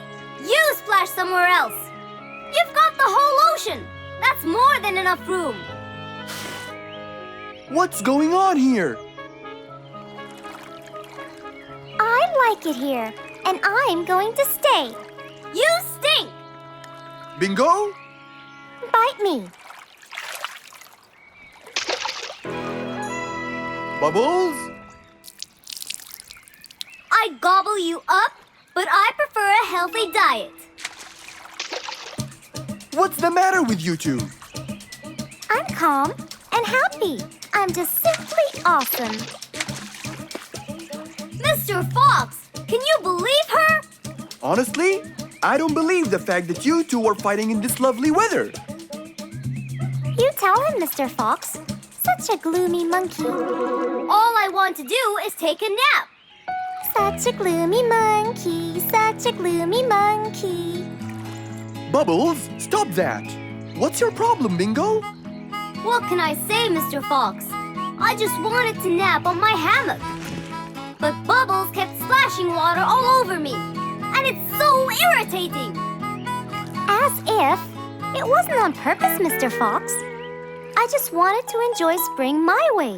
Can't I enjoy the weather however I please? Of course you can. But Mr. Fox! And you too should enjoy your spring nap as well, Bingo. Finally! That's right. Go enjoy your spring sleepiness some other place. Say what now? You know what? I've got the perfect solution to your problem. Really? Yes, and it's very simple. What is it, Mr. Fox? Wait here for a second. Don't splash water for a short while, okay? Fine.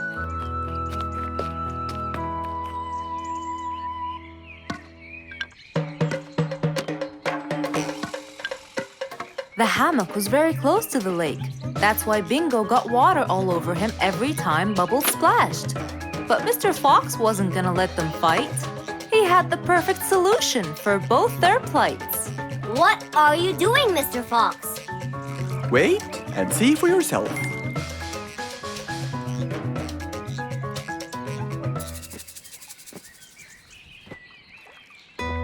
Let's see. First, we'll untie the hammock. 1, 2, 3, 4, 5. Now, we'll go a few more steps up and tie the hammock again. Here's good. There you go. Try it now, Bingo.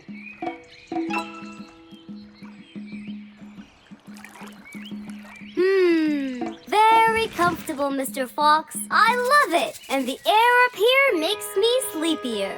Bubbles, give me your biggest splash. Whoa! Ha ha ha ha ha. Whoops. Sorry, Mr. Fox. Don't worry about it. I feel fresh. Mr. Fox's work was done. First there was trouble, now there was none. For there was indeed no better deed than rushing to help a friend in need. One nice spring night, Mr. Fox was sitting in his balcony, relaxing and drinking his favorite juice, when suddenly the phone rang.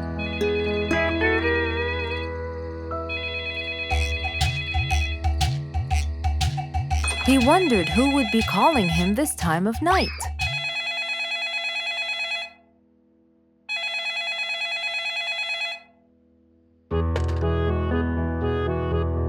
Hello? Who is it? Mr. Fox, it's Rorik. Your Majesty, how may I help you? Well, Mr. Fox, I'd like you to come to my house early in the morning to discuss something urgent. Of course. I'll be there. After he hung up the phone, Mr. Fox went to sleep. He was supposed to wake up early. He wouldn't want to miss his appointment with the king.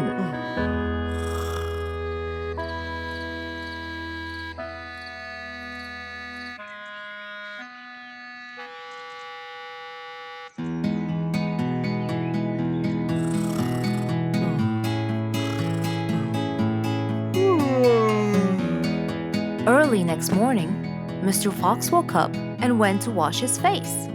After that, he got dressed and was all ready for his appointment with the king. He got into his car and drove off.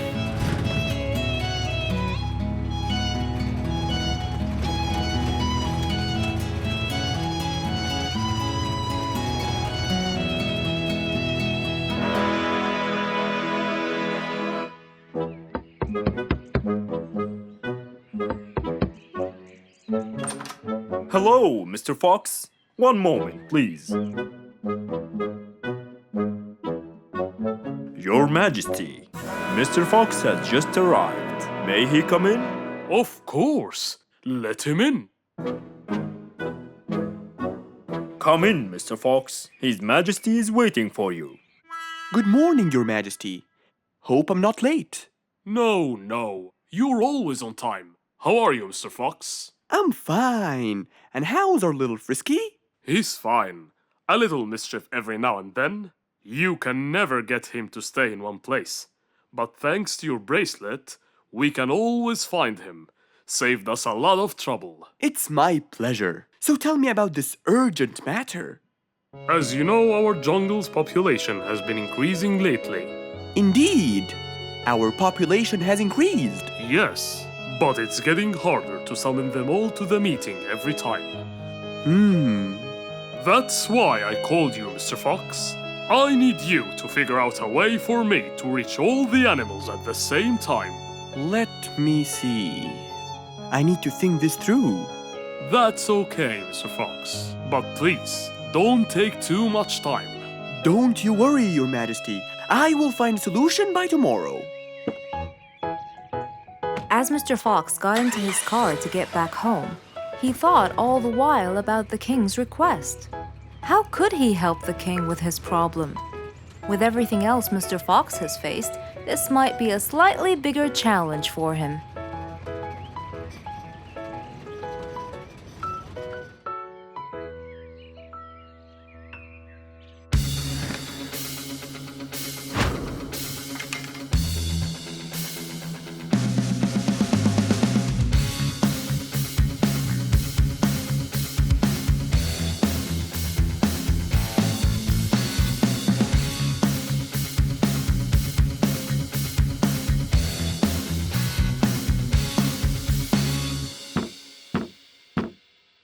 This is more challenging than I thought. Maybe a short break will help. Mr. Fox went back to his house and sat on his sofa. Since he can't think anymore about the king's request, he thought it would be great just to relax and watch his favorite TV show. Everything was peaceful and quiet. But then suddenly, I got it! Mr. Fox rushed back to his workshop. He quickly designed a new device. He carried the new device to his car, and off he went to King Rorik's place.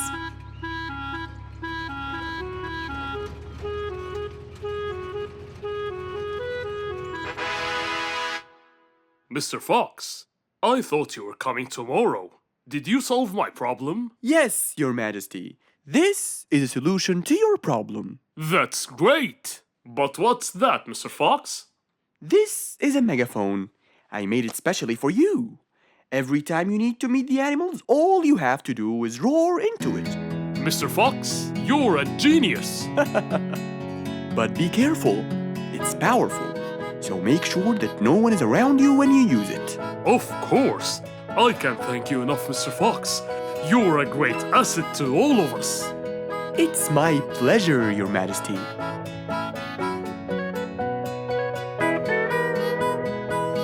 Goodbye, Mr. Fox. Mr. Fox got into his car and waved goodbye to the king.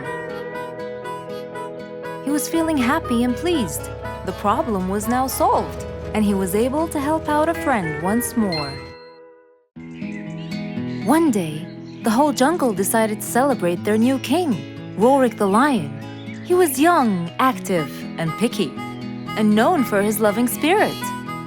After his coronation, King Rorik moved to his new mansion and started to check it out.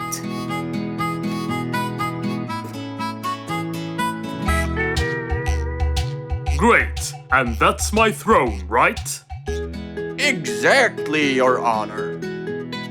Well, I'd better check it out. Yes, please do.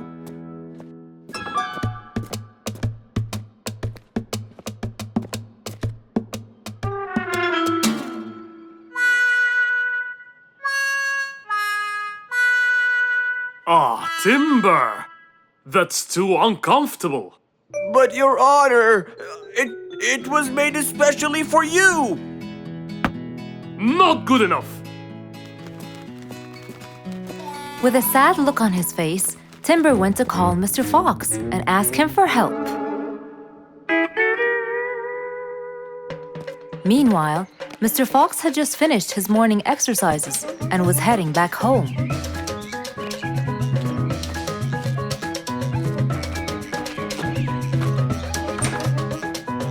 After a cold shower, he changed his clothes and had some tea.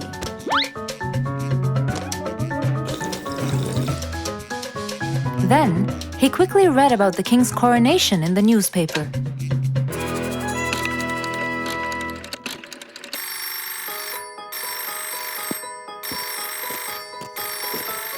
Hello? Hello, Mr. Fox. Can you please, Hello, Mr. Fox. This is Rorik. Oh, hello, Your Highness. How may I help you? I need you to come immediately. There is a huge problem, and I'm pretty sure that you're the only one who can help. I'll be right there. So, Mr. Fox quickly took his keys, hopped into his car, and drove towards the king's manor.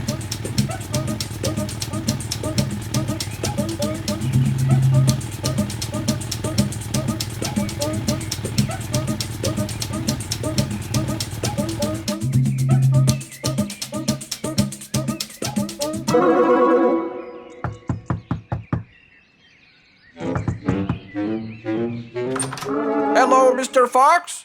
One moment, please. Your Majesty, Mr. Fox has just arrived outside requesting an audience. Of course. Let him in. Come in, Mr. Fox. His Majesty is waiting for you. Good morning, Your Highness. What seems to be the problem? Oh, Mr. Fox. Good, you came quickly. Always at your service.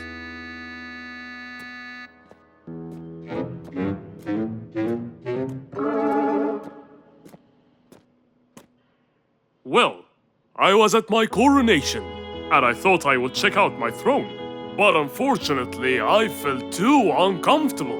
Can you believe that I'm gonna rule the jungle on an uncomfortable throne? But I hear it was carved out of the best kind of stone. But it still hurts my back. Oh my! Anyway, I've decided to design my own throne. What a great idea! But I need your help to make it as soon as possible. It will be my pleasure, Your Highness.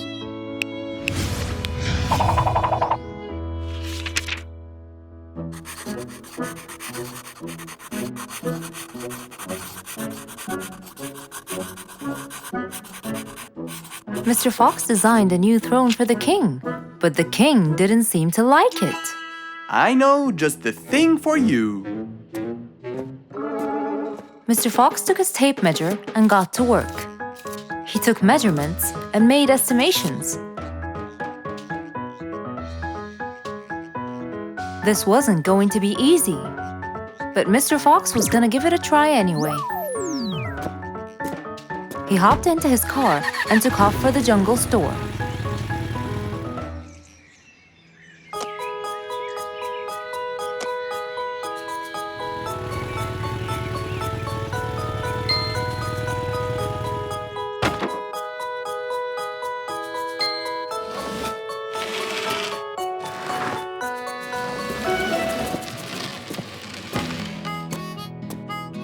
All done. Can you please try it now? Wow! That's exactly what I wanted. Glad you liked it, Your Highness.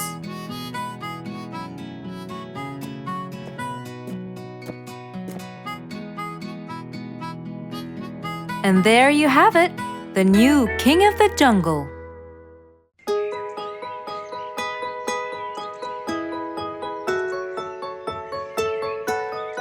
Beatrice was a little energetic bee. She wakes up early, eats her breakfast, and checks on her honey. Then, she goes out to collect some nectar. That smells great. I'll take some from here. Wow, that looks fresh. Here's my favorite type. And so, she went collecting all the nectar she needed, and when she was all done, she went back home. But as Beatrice came closer and closer, she could see that someone had been to the hive. Oh no! My honey! It's all gone! Who could have done this? Beatrice looked right and left, but no one was there. Sadly weeping with grief, she went to the place where she might find relief. Oh, Beatrice. How have you been? Mr. Fox! Beatrice, what happened? Someone stole my honey and destroyed my hive! Who would do such a horrible thing? I have no idea! I was out collecting nectar, and when I came back, I found... Calm down now, calm down. I don't know what I should do! Mr. Fox felt sorry for Beatrice. He kept thinking of a way to prevent this from happening again. Aha! I got it! You know who did this? No, but I can prevent this from happening again. Really? Really? Come with me.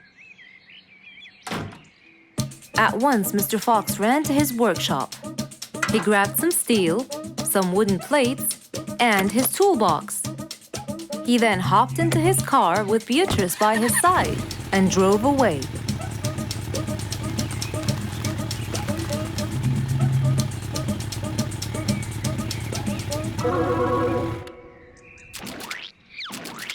Oh, See? I told you. It's a complete disaster. you were right. But don't worry, everything will be okay now.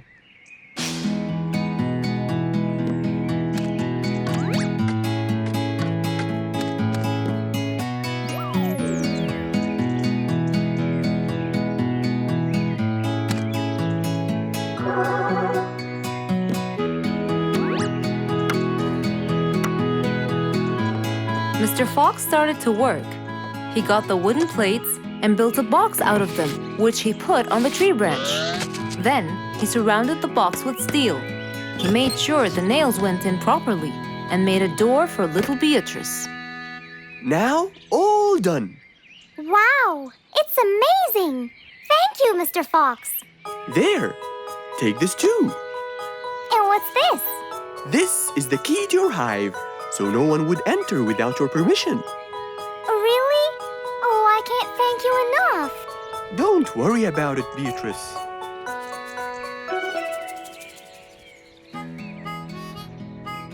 Here, Mr. Fox, this is for you. What's this? It's one of my delicious honey jars. It's the best kind I've got. Oh, you didn't have to. Well, thank you, Beatrice. And as Mr. Fox drove away, he thought that this was the perfect end to the day.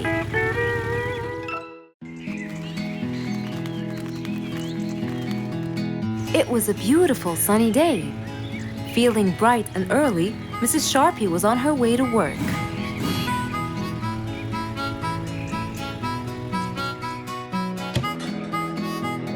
Good morning, Sharpie. Good morning, Emma. You're looking good today, Sharpie. Thank you.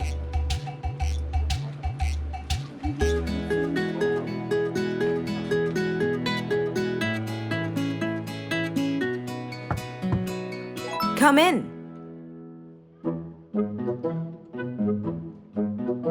Good morning, Mrs. Susan. Oh, good morning, Sharpie. Today's gonna be a special day.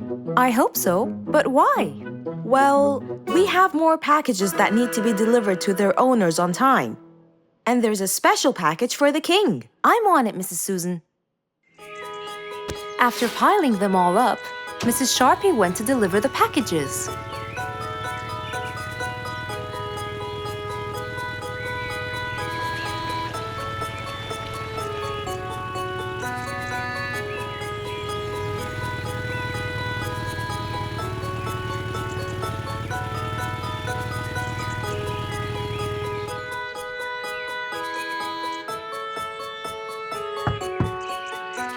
Here's your package.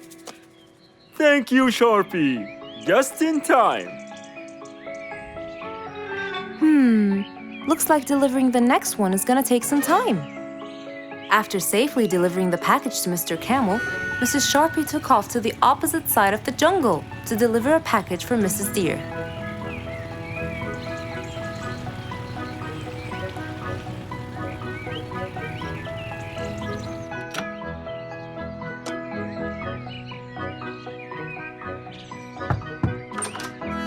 Here's your package. Thank you. But why were you late? I waited all morning. Next was Mrs. Bird's package, and that was south of the jungle. That was very tiring for Mrs. Sharpie.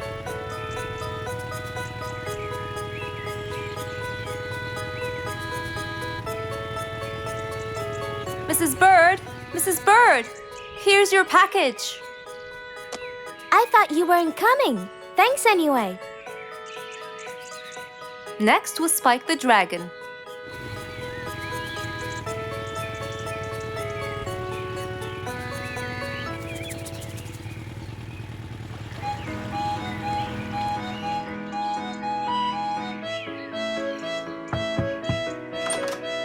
Here's your package.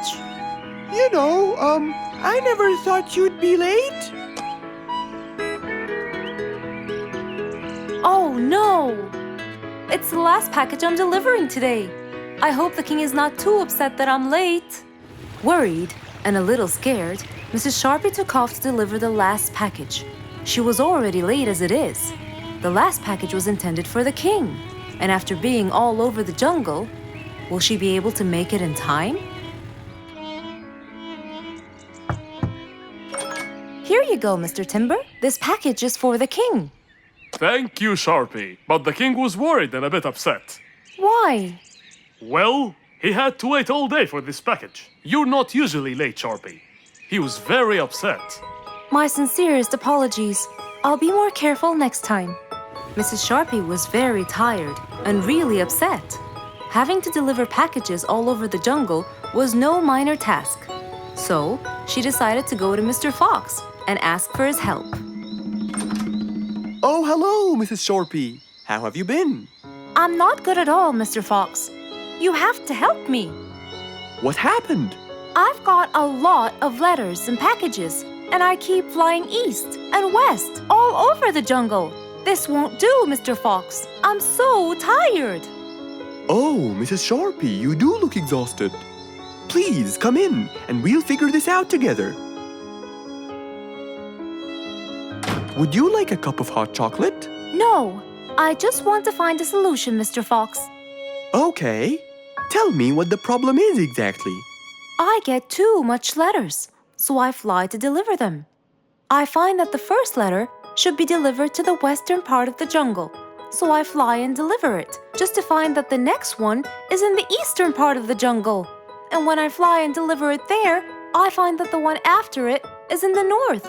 And after that, it's west again, and it's all driving me crazy. Calm down, Mrs. Shorpy. There must be a solution to all of this. That's why I came to you. I kept thinking and thinking, but they come in packages, and I must deliver them all in one day. So how can I do that? Don't worry, Mrs. Shorpy. We'll sort this out. Sort? Sort! That's it! Why don't you sort them out from the very beginning, Mrs. Shorpy? What do you mean by sorting them out?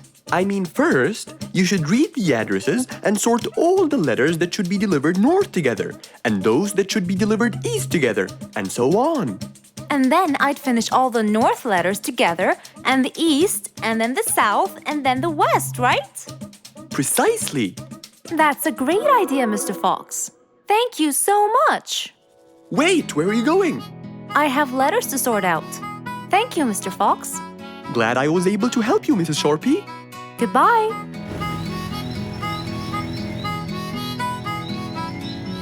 Happy with the solution she got, Mrs. Shorpy took off and looked forward to a new day with her new planned plot.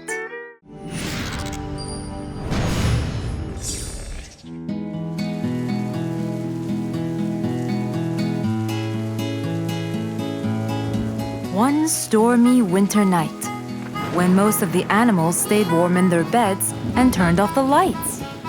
There was thunder, there was lightning, and Woody the Woodpecker found it frightening. He knew he was in trouble, for his house will soon become rubble. Oh no! What am I going to do? I better go to Mr. Fox before things get worse. With a nice cup of hot chocolate, Mr. Fox continued reading his book when the doorbell rang. It was winter. No one would walk in the rain unless they had a complaint. Woody, what are you doing walking around in such cold weather? Hurry, come in.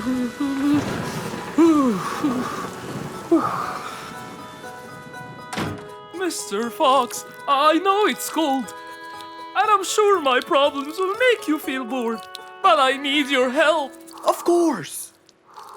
Don't worry. Have a seat, Woody, and I'll get you a hot drink. It must have been terrible to go out in that storm. Okay, thank you, Mr. Fox. So, what exactly is your problem? My roof, it gets ruined by the rain. Oh. I keep fixing it every now and then, but now, every winter is a nightmare. Here you go, Woody. Thank you, Mr. Fox. So tell me, what happened to your roof? The rain makes it damp. Sometimes I fear it gets too damp. It might fall. Oh. You're right. That's a serious problem. Well, will you help me? Mr. Fox knew he couldn't stop the rain, but he couldn't let Woody's efforts be in vain. There had to be another way. I have an idea. We need to guide the water off your roof. But how can we do that? Well, we need to visit the jungle shop. But first, we'll wait for the storm to pass.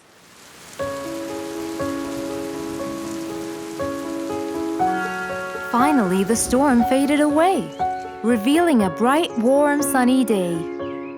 I think the weather is better now. Let's go, Mr. Fox! Mr. Fox and Woody hopped into the car, and off they drove to the jungle shop. So, what will we buy from here, Mr. Fox? A sloped roof. A roof? But how will we transport it? Oh, don't worry. There's a new type of roof. They sell them like, pieces of a puzzle. Oh, that's smart! Yep. Mr. Fox and Woody chose a nice big red roof. Then, off they went to Woody's house. Mr. Fox got a ladder and climbed up. He started to fix the roof from the top. Now, all we need is to put the pieces together.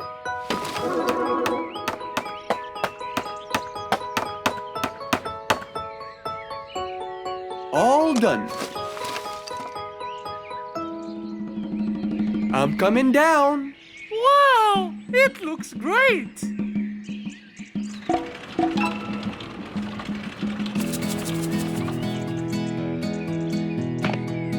That way, all the water will slide down and the rain won't bother you again. So, does that mean no more rainwater will enter my house, Mr. Fox? Of course not. I guarantee it. Oh, I'm so happy! Thank you so much, Mr. Fox. Oh, it was nothing. We all like living in a dry, warm place in the winter.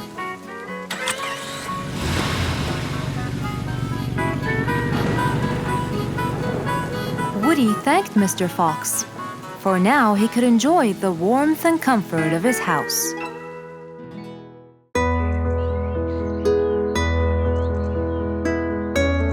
One bright sunny morning, as Mr. Fox was having his morning coffee and reading his newspaper in the balcony, his phone rang.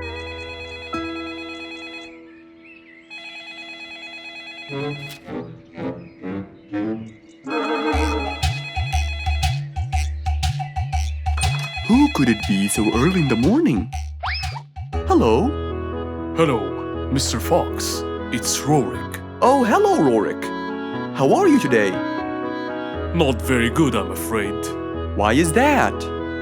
My piano. I tried playing it today, but it sounds weird. How so?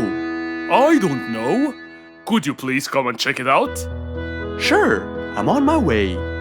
Thank you, Mr. Fox. I'll be waiting for you. And I'll be right there. So, quickly, Mr. Fox changed his clothes. He took his toolbox and his car keys, got into his car, and drove off to Rorik's place.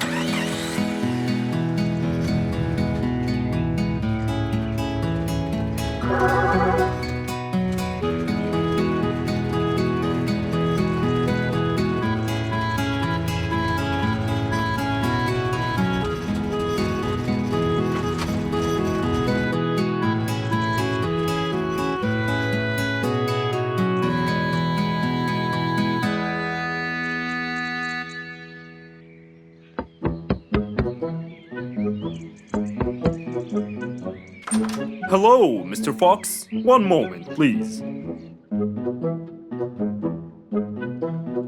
Your Majesty, Mr. Fox has just arrived. Of course. Let him in. Come in, Mr. Fox. His Majesty is waiting for you. Good morning, Rorik. I came right away. Oh, you're here, Mr. Fox. Please help me with my piano. It's the only thing that comforts me. Don't worry, Rorik. I'll see what I can do. Mr. Fox started to check the piano. He tried playing a few notes. What is it, Mr. Fox? Is it broken? Mr. Fox, please answer me. It sounds horrible. It's not broken, Rorik. It just needs tuning. Do I have to buy a new one? No, Rorik. It's very simple. I can tune it for you. Really? Thank you, Mr. Fox. I almost had a heart attack. However... Oh no, not that word. I'm sorry, but it might take a while. Oh, it's okay. I can wait. Okay then, I'll get started. Please, Mr. Fox, Do your best. It's my everything. Don't worry, it'll be good as new. Mr. Fox opened his toolbox, grabbed a few things, then started to work.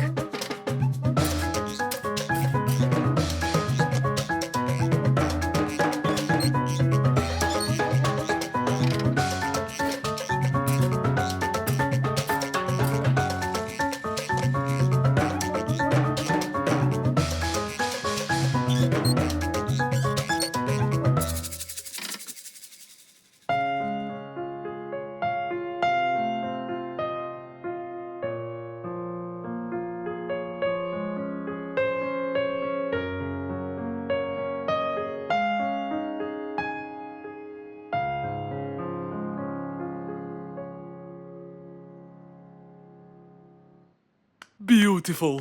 It sounds beautiful. Told you everything will be alright. I can't believe it.